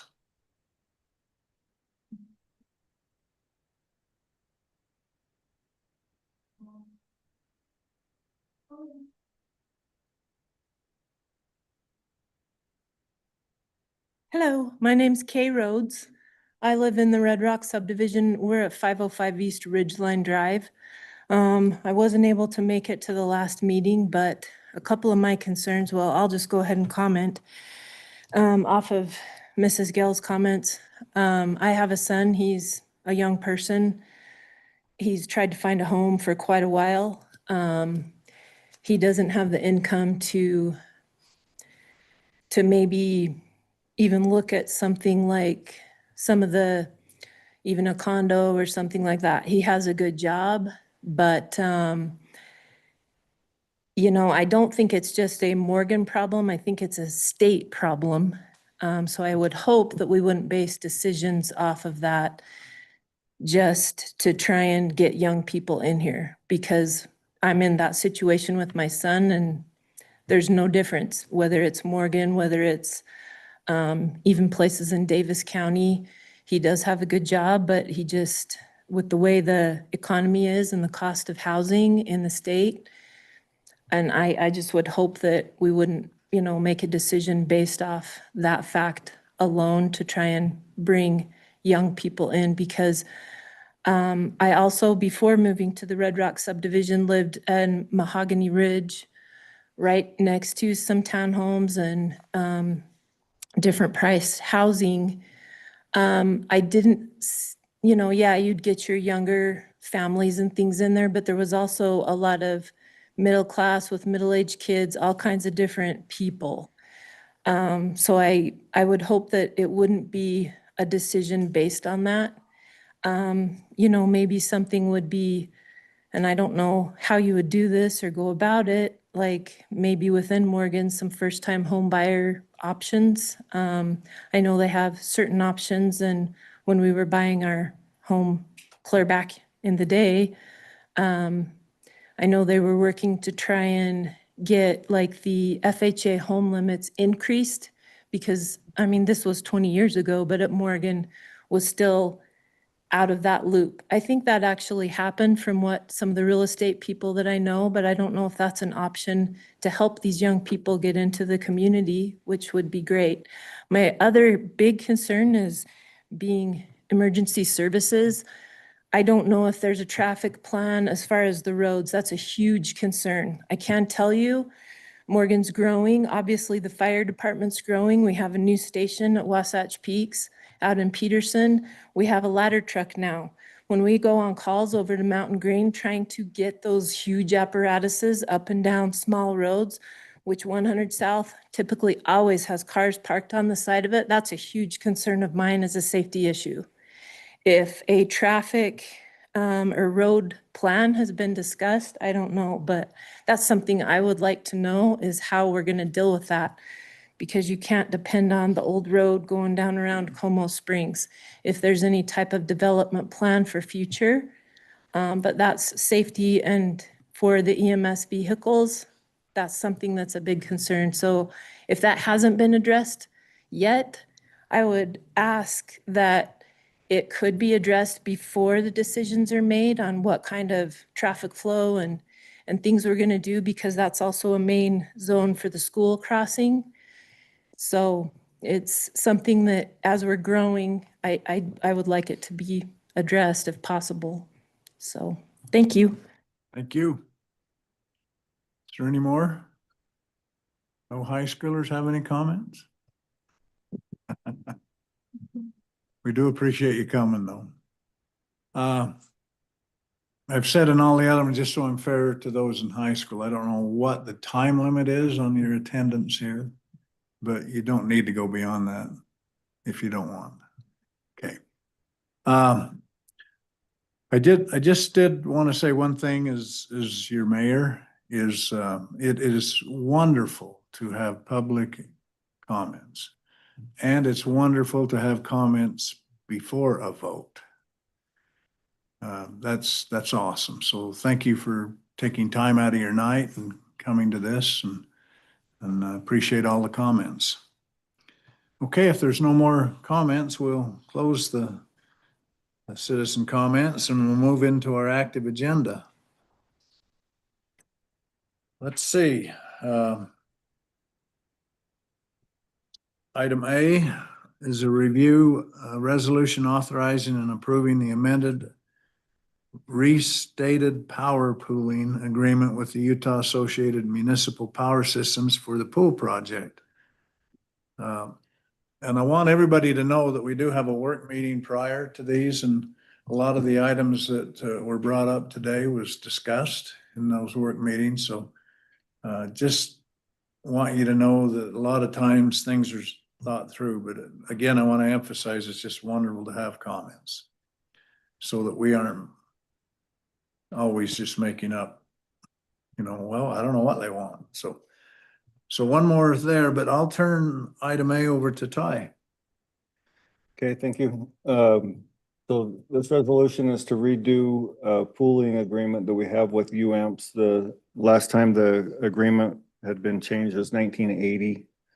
And the agreement has served us well. It's one of the projects, so you know that UAMPS is a project-oriented organization where every generation station or generation project has its own project management committee, and we participate on all of the ones that we're members of. The pooling agreement is one that everybody belongs to, and it's where you buy and sell power from each other between entities instead of being subject to the market. Right now, it's also a place that if we're short on the power that we need, then we get power out of the pool instead of the market. So it helps level our costs of power. The agreement's changing from a reactive where depending on what happened in the market, we find out what the pricing is after to a day ahead proactive option for UAMPS to participate in what's called the extended day ahead market, or EDAM. And so part of that extended day ahead market, by participating in that, we have to cover 100% of our resources. We can't just play the market like a lot of utilities have done in the past. They just figure, hey, if the market prices are good, then we're not going to generate power and take advantage of the good pricing. You got to go in a day ahead and commit 100% of the resources that you require. And so it'll help balance out the grid where everybody's covering their own uses. And you're committing a day ahead to market prices as well. So UAMPS will use the pool.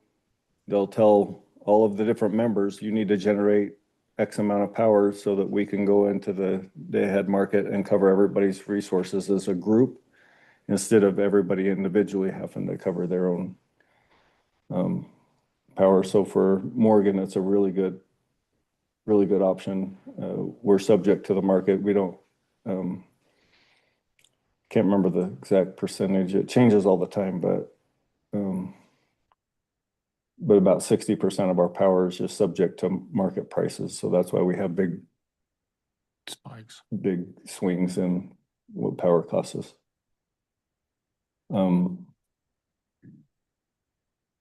Yeah, I guess I should look at my notes, but that's what I have.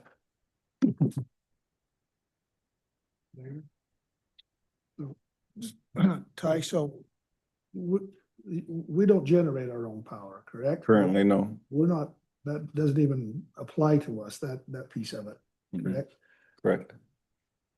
But if we do eventually get a generator up and running, then we would be generating some of our own power. Then would we have to commit some of that potentially to the pool? So ours wouldn't be big enough to really participate in the pool. Ours is going to be a 5 megawatt or less generator, and our peak demand is 6.5 megawatts. So what it does is it, instead of us generating extra power for the market, it's going to reduce our load or our requirement for power.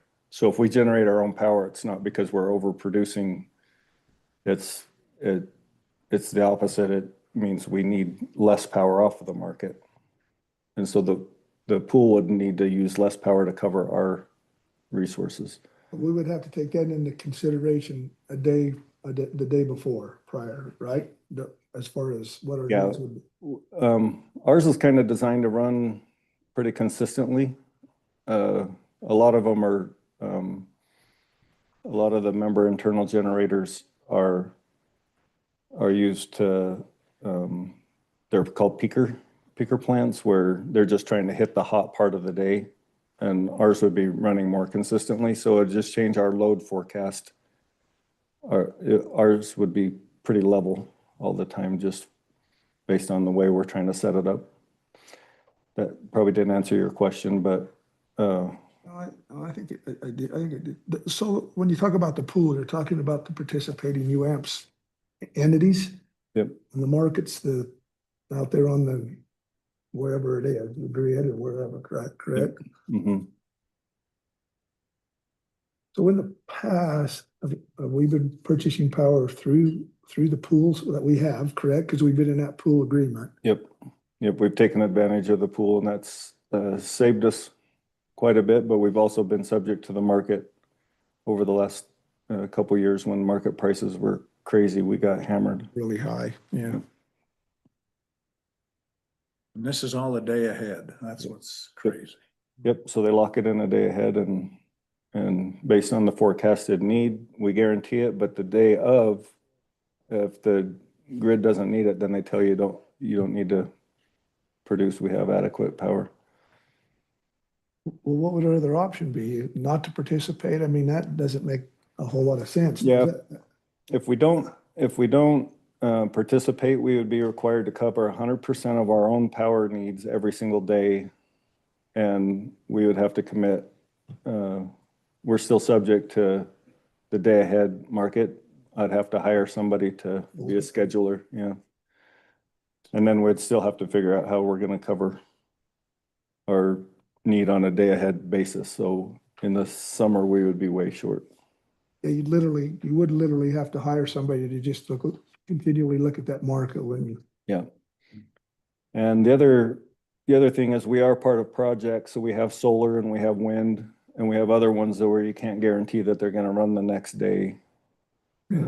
So even if we did have self-scheduling and we were trying to figure out how much we were gonna dedicate and it was a cloudy day, then we wouldn't hit our marks. Or if something goes down for maintenance, we wouldn't have to. So we're just the little guy. Little guy there, but it's a huge advantage to us to get the day ahead and levelize our costs. It'll be more predictable. So from what you explained to us in the work meeting prior to this meeting and then your comments now, this appears to be at an advantage for the city to adopt into it. Do you see any risks or something negative that could come from entering into this? Is there anything of concern? No, the only way you go down that road is if you're saying I could play the market better than, and there are times when, you could, I don't know if win is the right word, but based on market, you could guess right? Like the price of natural gas or something like that changes, or there's a big storm that causes the market to fluctuate and then you buy and sell power. But to us, there's no advantage because we don't have a scheduler. Yeah, and to your point, a couple of years ago, when we bought it off the market, it was awfully expensive, wasn't it? Yeah. On those high days. Yeah, that's why we ran out of fund balance and that's why our rates had to go up. The other thing is Gary was invited to the meeting when we reviewed the pooling agreement, so he's reviewed the agreement. I have a couple of questions for Gary and a couple for you. Gary, on the resolution, on the second page, section 2, we name our representatives, Ty and Clark, as an alternate. If we need to change those, will that have to be done by a resolution also, or could that part be a little more generic? I think in the past it's been done, as I recall, by resolution. You've established who those are by resolution. And so it would need to be changed that same way. So if we needed another representative, if either Ty or Clark were not, we would just do it by a resolution then. Yes. Okay. Second question for you, Gary, is on the agreement. Section 11, it's on page 14. And on the PDF, it's page 30.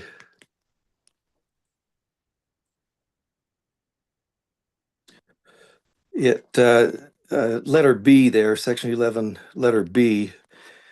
In the event of any default by UAMPS under any covenant, agreement, or obligation of the agreement participants, sole remedy for the default shall be limited to mandamus. What is that?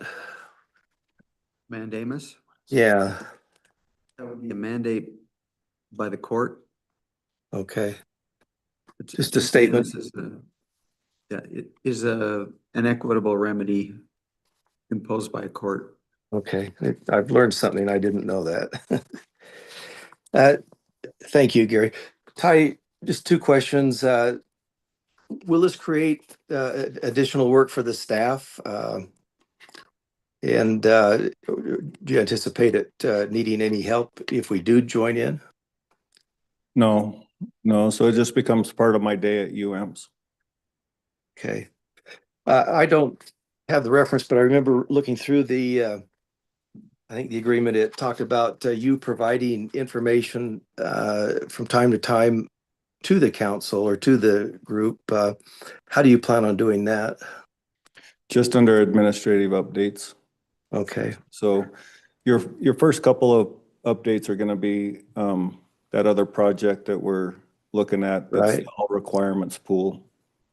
That goes hand in hand with the pooling agreement. So we'll I'll likely propose that we join the all requirements pool, which isn't part of this agreement, but that will put the onus on UAMPS to cover our resources. So that they're gonna take ownership of the requirement through the pool to make sure they cover 100% of our resource adequacy requirement. okay. The agreement had two exhibits, 1 and 2, form of annual purchase plan and a form of member load and resource forecast. Would that be something you could, and would it be valuable to forward that to the council? Yeah. That information? Yeah, I get a forecast every time I buy a market purchase, or every year during right before the annual meeting, I get a load forecast for the following year that UAMPS creates for us. I could just forward that by email. Okay, I mean, that might be helpful. It talks about planned purchase volumes, but it lists every month of the year. Kind of get a little bit of a feel for what that is. It looks like maybe they're both annual reports or annual forecasts. Yeah, yeah. Okay. Or if we get an updated forecast if we're also buying a pre-market purchase agreement, or a power purchase agreement. So like right now, I just did one a couple weeks ago because we need to buy power for the next summer or the summer coming up, and we got the forecast with the recommendation of what level we want to buy high load and low load Okay. resources. And so it went month by month, and that's something I just typically do, but Yeah, we get that forecast, I could forward that to the council. if it's, I mean, just day-to-day work, that's your job for sure. But if there was something that looked like it was forecasting out maybe a year at a time or that, it could be helpful. Okay, yeah, I'll just do that as part of the annual Perfect. Yeah, forecast. It'll be November. okay. Thank you, Ty. So if you don't see it in November, just ask again. I don't. I'll be waiting. I won't remember either. May I ask Ty one more question? So Ty, is our demand increasing year by year? Yeah. I can't remember what percent. It's not super rapid though. Okay, so it's not substantial, but it is increasing. Yeah. Yeah. So there's new connections, but there's also more efficiencies that people are building into there's more solar and battery Yeah, combos that help. This solar by itself doesn't typically help, but I was kind of wondering if that battery was does. balancing out with the demand, the efficiencies of the appliances and panels and things like that. But the demand still is increasing a bit. increasing, yeah. Yeah, we've gone up almost a full megawatt since I've been here. Ooh. So A bit. Okay, any more discussion? And do we have a motion for resolution 26-14?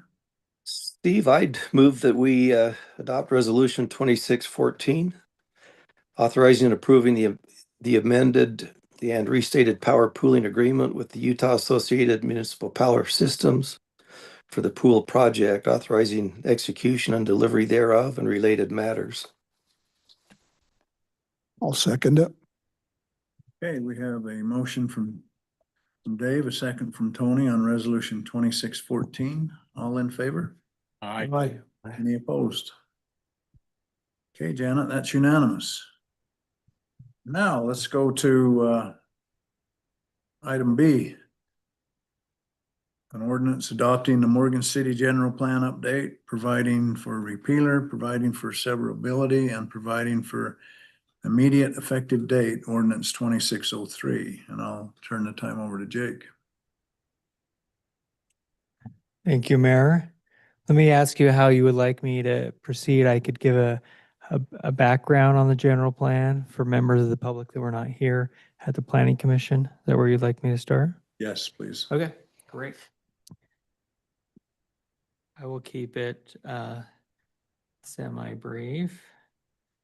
This plan has been in the works for 2 years, a lot of public involvement on it, so it's hard to go over in just a couple minutes, but.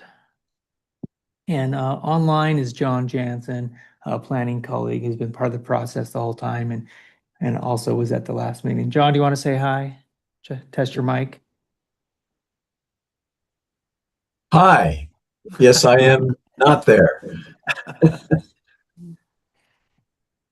Thank you, John. Feel free to jump in at any point. So, okay. So this is the 2026 update. The general plan was actually adopted 2 years ago this month in March, and that was a 4-year effort by the city. So the city has been almost in nonstop planning mode for 6 years, and I think this plan is resulting in that. It really shows the work. This is the process. This update was focused on the downtown parks and trails as part of a grant from WFRC. Really 4 big steps as part of this update. The first was a public workshop that we held at the middle school. More than 100 members of the public came to that. We created maps. You'll see those in a second. And then we had an open house with scenarios that the public was invited to come and respond on the different scenarios. And these scenarios came from the public. And a lot of the content in this general plan has been provided by the public in participation. Then exactly 1 year ago, this month, we had a celebration. We celebrated the vision on the parks, the downtown, and the trails. Members of the public were here as part of that. And then the Planning Commission went into the details of the general plan and took a whole year going chapter by chapter with the focus on, again, parks, trails, downtown, and also land use and some transportation as well. So we're here we are in this final step for adoption. And then from here it goes into implementation. And that's actually more the important part, is implementing the plan, updating codes, getting grants for trails and roads, just a number of items on that. This process began with an online survey. We had 186 participants, which is an incredible number, especially for a community this size, and a lot of detail on that. And that is available as part of the appendices, which is online. At the workshop, we had over 100 members there from the public. At the middle school, a lot of creative ideas, a lot of new ideas came. There's ideas that came out of this workshop that are actually in the plan. And I see some of you there even from the photos. So then from that, you see the map making there, which is a lot of fun, but also very valuable. Then 15 maps were created by the public, looking at, again, the downtown parks, trails, items all over the city. And so we took those maps and we combined ideas. We looked for common threads, common themes, and developed different ideas of how the city can grow, because change is always happening, but how can we grow in a positive way that reflect the past, but also prepare for the future. Then we prepared 3 different scenarios. They were presented at the public, and they came and responded at the next public workshop, providing comments, stickers, comment cards. And then we also had an online survey asking for input. The maps were up at the City Hall for a number of months. So if somebody wanted to see the maps in person, they could come here, or they can view them online. And that had over 100 participants. And this survey took a long time. It was a good 10, 15-minute survey, required a lot of thinking and really looking at it. So this is the general plan in terms of the different chapters, our background, introduction, land use and community character, transportation and circulation, answering the question before on the transportation map, housing and neighborhoods, economic development, resiliency, environment, and community services, and parks, open space, recreation, and trails. The chapters that are focused on this general plan update are land use, transportation, and then the downtown, which is part of the land use, some of economic development, and then parks, open space, recreation, and trails. So some of the items were not necessarily touched because it was just adopted 2 years ago.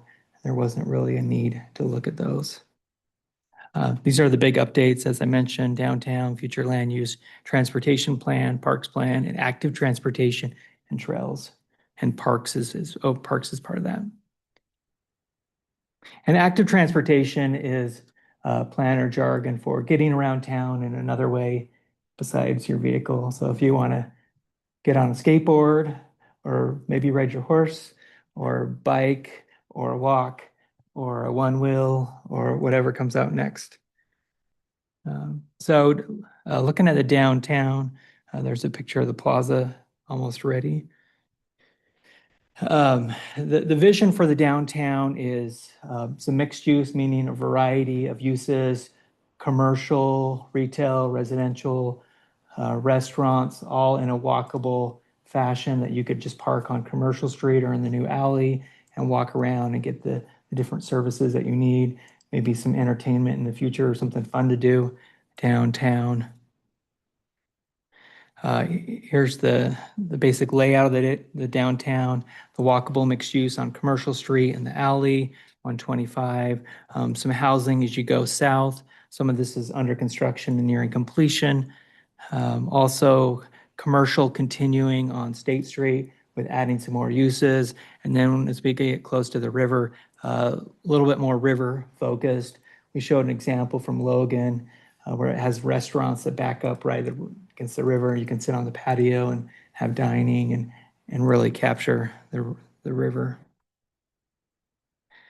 These are just some of the guiding principles: mixed use, vibrant, walkable. There's a artistic rendering of what that could look like in terms of trail, some redevelopment, the alley, just kind of filling in. Where Morgan City only has a one-sided downtown, there's some advantages to that, but also some disadvantages to it. And we do need to be a little bit more robust. I don't know that there's any vacancies right now on Commercial Street. And so it's definitely, well, okay, there is a vacancy that's been that way for a couple of years under construction. But other than that, most everything else has some action going on in terms of business. Also gathering places. Here's another artistic rendering. And the alley is shaping form in something like this. There's an example of the plaza, which is nearing construction. So not only does Morgan plan, it also builds, which I've heard from a lot of cities. They're pretty amazed at the progress and how fast this project has gone. Some of the guiding principles are connected and accessible, historic fill, not necessarily stuck in a specific year or decade, but really looking at historic patterns and having a traditional Main Street type Commercial Street. Going to move into the future land use. Future land use guides zoning, but is not zoning. Under a future land use category, there can be multiple zoning types. This helps people understand how this works. A lot of times zoning gets confused with future land use. This is a requirement of general plans for every city in Utah that you have this, and this is where do we want to go next. And this is a 20-year horizon. A lot of times the general plan feels like immediate when it's coming out, but this is a 20-year vision. And a lot of times there's even things that do not get accomplished in a general plan that a city has as a goal, but it still is good to have goals, and some of them do get accomplished. So we have our general plan, and then our future land use, which is part of the general plan, and then zoning ordinances, which are very specific. They're detailed code for an area, and zoning ordinances are essentially the laws of the land. So this is the updated future land use map. Categories are low density residential, medium density residential, residential mix, which is a new add from the previous and current general plan, master plan community, if that dairy gets developed. And I say if because the city's not pushing it or asking for it, but if they ever decide they want to do something, then milk cows. But if they want to milk cows, that's great. Continue that forever. Downtown mixed use. We do have light industrial. That'll continue. Our highway commercial, our general commercial on State Street. And then also there are some conservation areas, particularly where the water comes from for the city, looking at protecting that. And then these other items, the recreation, the public facilities and cemeteries, those are designating those as city properties or community partners like the school district and the county. And then the last one is the river-oriented commercial, which is recreation by the river. Looking at the future land use, there were some questions on residential. So the residential mixed allows for townhomes, twin homes, and single-family homes from 8,000 up. Then looking at medium density residential, according to current zoning, you could do a 10,000 square foot lot or greater, but there has been discussion by the council and planning commission and members of the public considering some smaller lots in the future. There's no eminent plans for smaller lots. There's no zoning for it in place, but at some point in future years, knowing this is a 20-year plan, that could be brought online. And then low density is single family, 20,000 square foot or 12,000 square foot and larger. I mentioned this to the council in the last 5-8 years, all the development that's happened in the city have been approximately 10 to 12,000 square foot lots. Nobody's doing a subdivision with a 20,000 square foot lot or a 1 acre lot. In all of these, accessory dwelling units are allowed by city ordinance. That's already in place. It also is a state mandate that accessory dwelling units are allowed. And so we are complying with that. And then this last item, overlay zones when context appropriate. In the city, we have 2 overlay zones, the historic overlay zone and then the mixed residential overlay. And those are specific tools to look at for specific properties. If the landowner says, I think my property would apply, they could apply, go through the planning commission, and then that would be a council decision. And overlay tools are good at bringing in a unique tool and seeing if it fits the property. And then that is a legislative decision on that. Transportation. I showed this to the planning commission so they knew what snow looked like. And so they knew what winter looks like in Morgan, in case you forgot. When did you take this picture? Not this year. This was from the archives. So this is our transportation map showing existing and proposed. We have arterial roads, collector roads, and local roads. Anything that is a dashed is a proposed road. And what it means is that the city is not building those roads and going in and taking property, but when the land is developed, then a road would need to happen and in that general area. The alignment may shift, but it gives us a connection. For example, the property across from the high school, if that were developed, then we'd want to see this connection through. And there's a number of other connections. And it doesn't mean this is all of the roads that will be built in the future, but these are where we've identified important connections on it. And Morgan has a good core grid near Young and State, but then when we get to other parts of the city, there are some dead end roads, and this is looked at that, trying to get those connections specifically for public safety, improving walking, biking, less miles driving, really trying to reduce traffic. And a lot of time was spent on this by city engineering, streets and planning. Active transportation and trails. there's just some of the ideas, trail network. And right now in Morgan, we have the Mickelson Mile, which is fantastic, at Riverside Park, and a few other little trails, some user-created trails, unofficial, but the idea is to have a network of trails and really take advantage of the beauty that's here. And that's the idea behind the trail network, and also capitalizing on the river.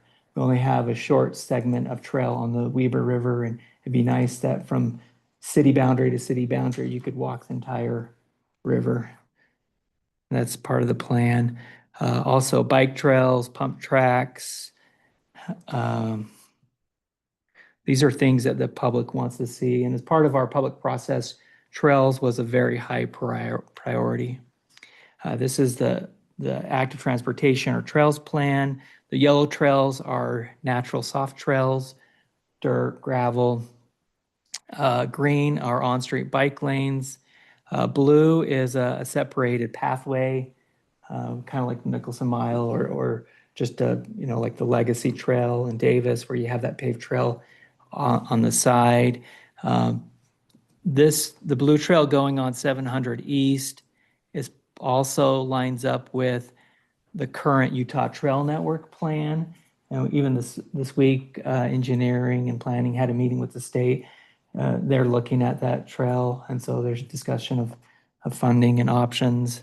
There's also discussion of other alignments, but this is the plan that came through this process, and Wasatch Front Regional Council participated in this with their transportation planners. The blue, as I mentioned, are the separated pathways. So we have that along the Weber River and also along Young Street, which matches the new wide side Walker Trail that went in last year. And then I want to point out enhanced pedestrian crossings at State, and then also on the east side of town, and then also on the west side of town. So we've identified 3 locations where we'd like to see safe crossing across the freeway, which is very dangerous and is a high priority. However, 2 of those are a little bit more UDOT control, so we have to work with them. And then the other one is private property. And on trails, this does not mean the city is taking property, but it does mean if a landowner is willing to work with the city, then the city would like to work with them in making that happen. Now let's talk about parks for a minute. This is the parks vision map. We have the existing parks, Riverside Park, and then Fox Point, and which makes the core part of the city here walkable, but then we don't have a park in North Morgan, nor in the Dairy area, and then on the west side of town. So where it has a P here on the west and over here, this means at some point in the future, the city would like to see a park in these areas, but that'll depend on landowners and on time, and then also a park in North Morgan in some area. There hasn't been land identified for that. We do have the Fish Pond Park coming in the future. The city owns that property, and also the train park where on railroad property, and also the caboose is located. So our current level of service is 3.7 acres of park per 1,000 residents. The goal is actually to bump that up to 5 acres per 1,000 residents. This is achievable. Morgan already has some land that would go to that, and then it would just over time. And what we've heard in terms of from the residents and staff is that we need a little bit more of the sports parks, places where kids can play, practice and play in all kinds of sports, soccer, lacrosse, whatever, you name it. There's just a little bit more demand for that. So we need, but passive parks, we have some of that, and some of the smaller parks were pretty good.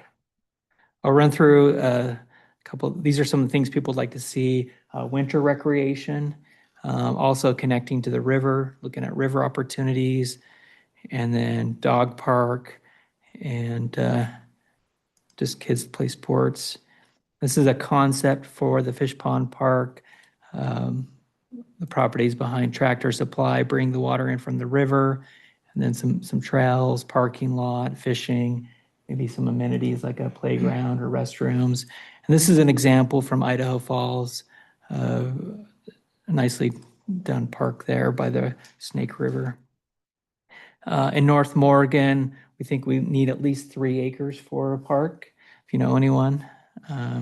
This would get us pickleball courts, parking lot, small play fields, playground, and of course it could be bigger or smaller, but gives us an idea of what to shoot for. And the hard part is getting flat ground on that side.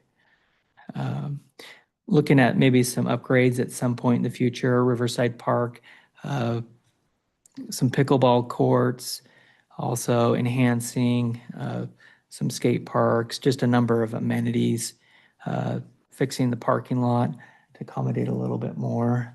So number of concepts on that. So this is where going over again the 4-step process. There it is in just a little bit overview. And I don't know where you want to go next with this item, Mayor. You want to have council discussion? Yeah, if I could respond to some of the comments. we have any comments from the council? Yes. So, by the way, we discussed this some length in our work meeting prior to this meeting. So let's slip back to slide 26. What one was? Future land use. Yep. No, not that one, the one that has the definitions, that Okay. that one right there. So I mentioned this in the work meeting on this on all of them, residential, medium and low density, it talks about when context appropriate. So we're talking about like an MRO, residential overlay, correct?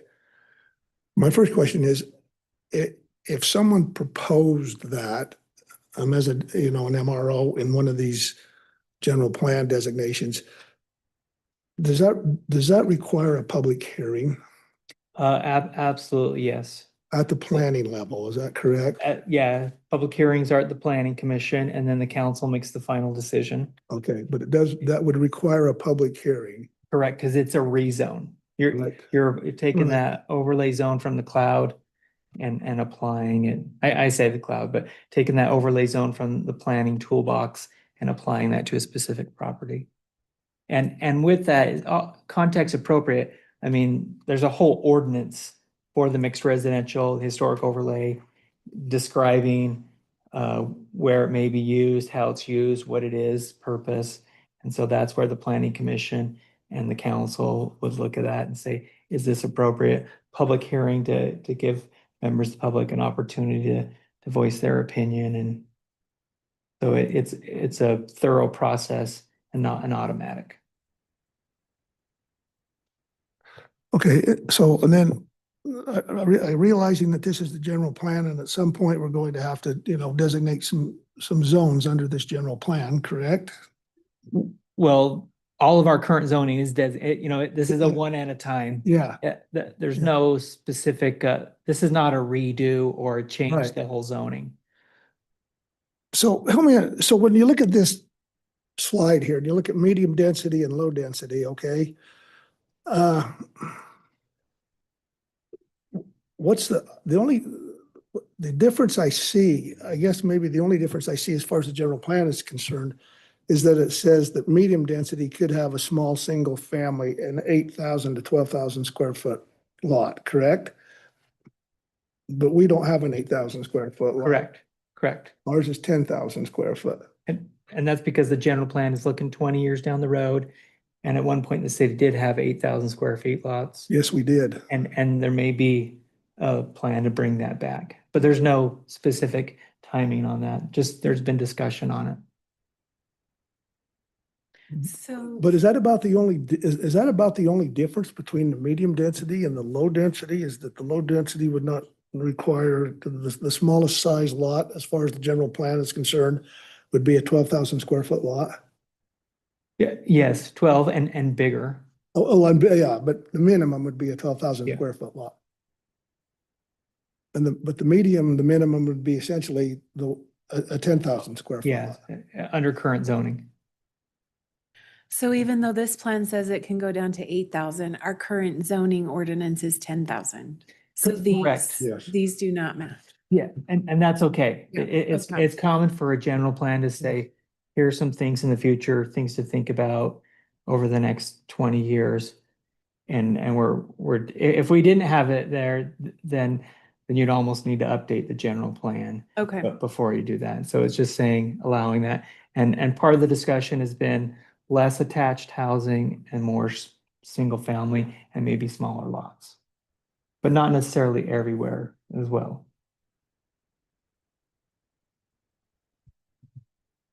So a developer could come in either the medium density or the low density, either one, and perhaps suggest a residential overlay in that area. Is that? Correct. They could do it now, according to the general plan.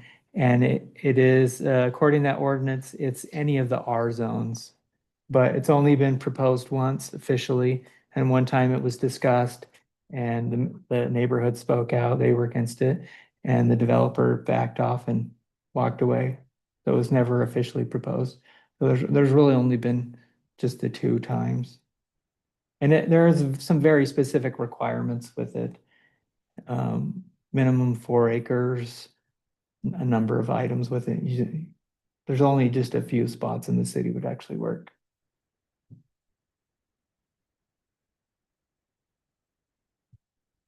Do you have more questions, Tony? Because I have a couple.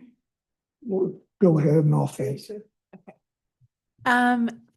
For my understanding and maybe for other people in the room, if we approve this tonight, what does that essentially mean? What it means is that then staff and the planning commission should start looking at some of the ordinances saying, okay, what are ones that we need to update? We have a list that the council's provided in terms of where we need to go in terms of updating ordinances. So you want to update the ordinances to match the general plan. Land uses is one that's been discussed. The RM15, there's other ones that need to be discussed. Also means we can start looking for trail grants and trail money. It's more like, let's just start going to work on updating. It doesn't open the floodgates of any big changes. Actually, no changes could happen until it comes back as a legislative action to the council. So Do you want anything? if we were to table this tonight, what would happen? You could think about it more. You could read more of the general plan. We can have additional discussions. Happy to do that and come back and talk about it at a future meeting. Yeah, Caution against dragging this out for months. yeah, right. Just because the planning commission is anxious to get to work on it. But they've been working on it for a year. You've had a couple we've done it. We did a couple work sessions last year with the council and planning commission combined. This is it's officially on your plate for the first time. So if it were approved tonight, then the planning commission goes and starts updating the city ordinances to reflect what's in this plan. However, those would still have to be approved as well. Correct. Okay. So this is not something that becomes law. Correct. Yeah, general plans are advisory. So what you said earlier in the work meeting and what I've heard here tonight, there seems to be one area that has some concern. And it was discussed, I think, at the planning meeting. I apologize, I wasn't at the planning meeting, but it was discussed here tonight. I probably am leaning to tabling the motion tonight and letting those individuals who have some concerns about that one area come in and have a chat with you and discuss their concerns. I wouldn't table it indefinitely. I might table it until the next city council meeting, but I would, that's my thought on it anyway. I would lean towards that too.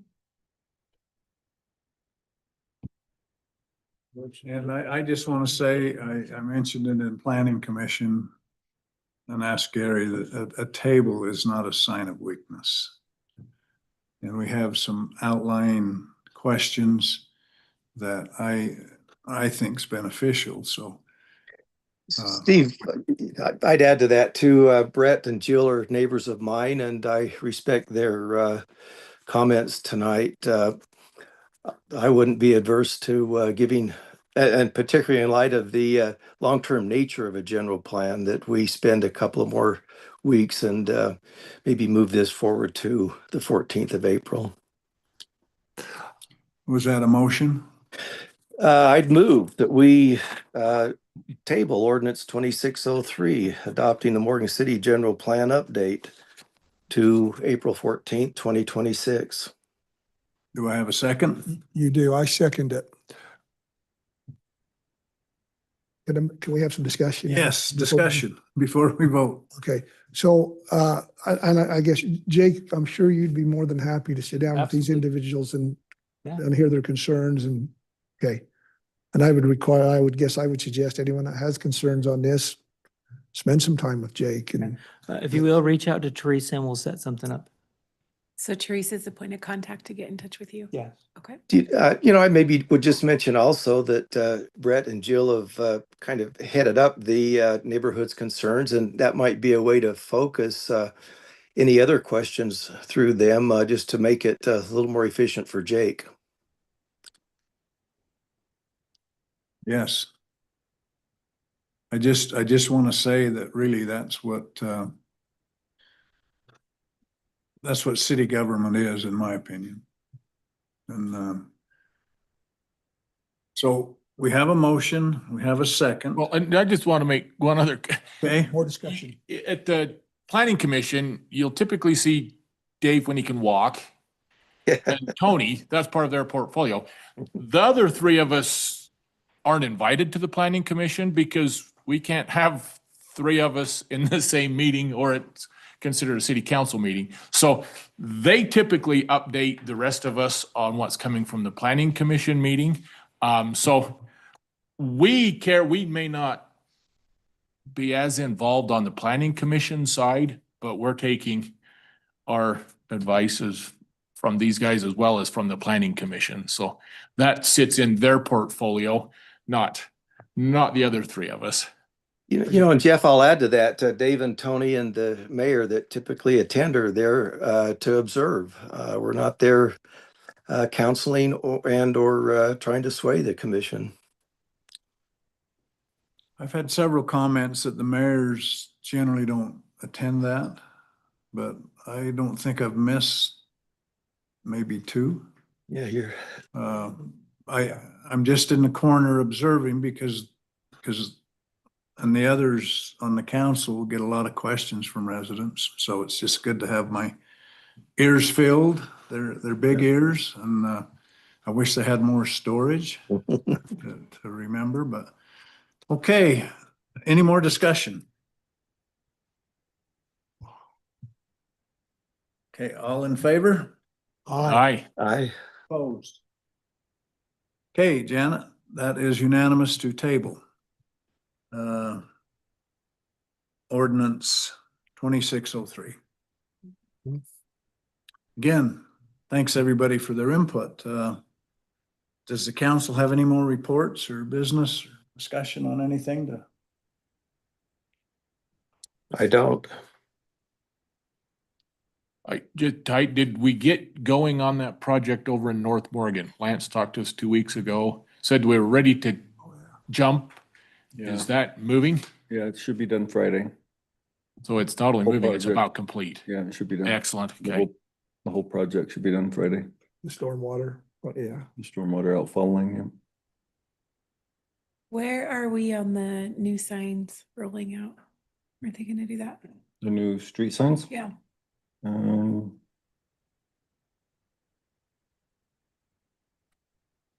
We accepted the bid, right? Have the signs made, I'm not sure on the, I'll follow up. Okay. And then our guys are doing the installation, I think, originally, so it might take a while. Unless the bid included installation, I can't remember that either. I'll have to follow up. Okay. I don't think it did. I thought we was gonna. Yeah, I thought that was the plan, but I'm not 100% sure. Okay, Ty, you got any more updates? Tony? Do we have anything from COG? Oh, you weren't there. Never mind. Thank you for pointing that out. No, we just had some discussion on the recreation board and Right, board. how it's funded and how it's proceeding. So, yeah, was there anything else that we need to bring to the council from COG? We adopted the city-county combined capital Oh, there you improvement. The capital improvement plan. Yeah, we adopted the capital improvement plan. So, yeah. Anyway, yeah.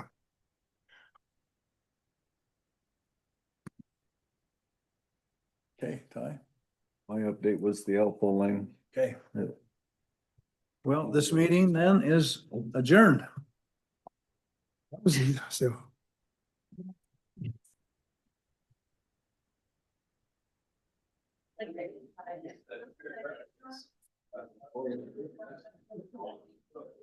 I didn't know what you guys were thinking on that, but I.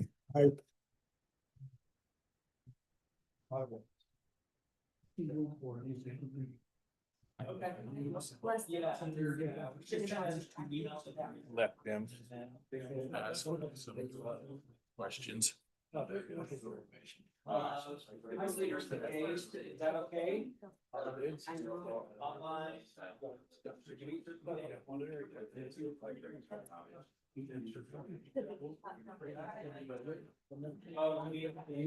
Oh, boy.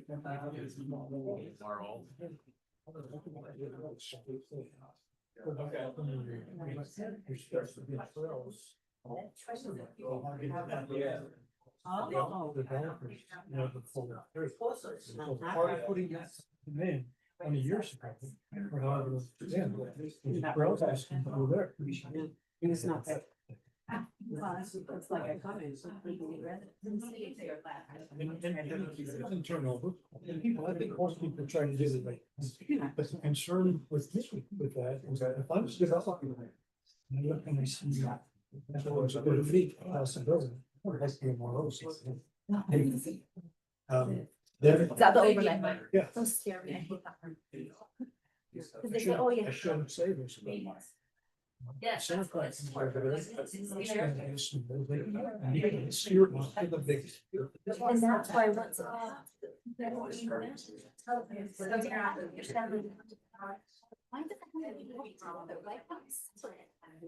I mean, that was my point, but I didn't express that. I didn't go to the meetings, I didn't much know care about it at the time. But then when I saw a smaller lot, it's. There's places for it. And we've already done that with this. Do it on your day? It's very. Can't get one. And that's fine too. I tried. Fine too. I tried. I mean, we're gonna do it. But things don't go. So that concept should be a more broad. I'm sitting here, yeah. That's right.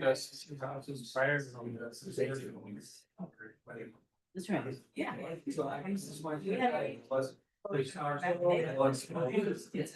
Something else. Taking my opportunity to build. More of a long term.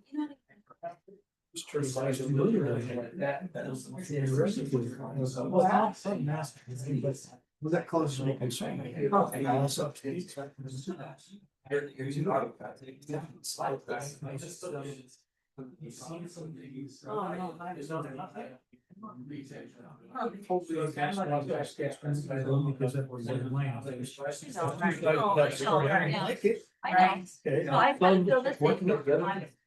Oh, yeah. Yes, like this is the problem. We're gonna line with the developers.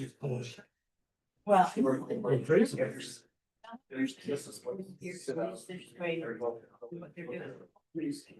to make.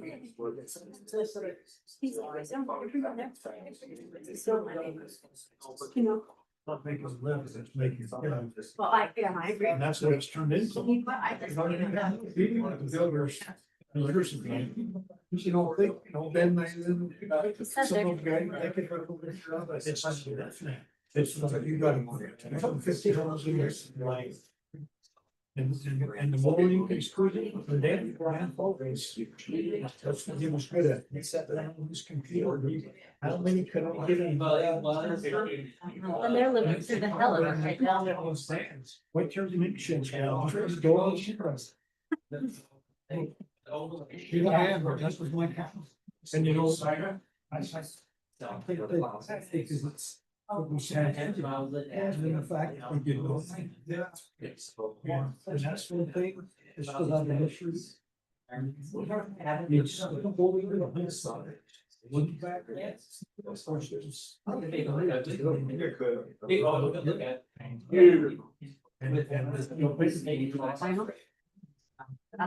one issue is that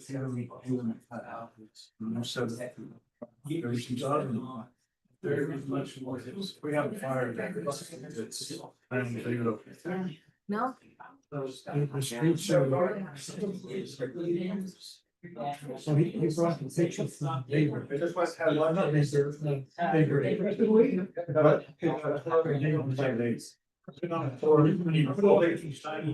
And he's showing us. Progressive development and there's 16-foot wide streets. That's right.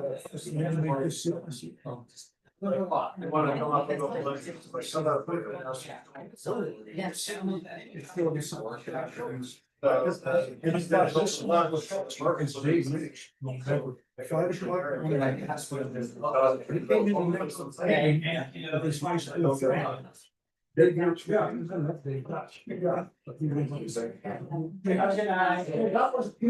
I know, he's off, but it makes me sick when I still, I don't know.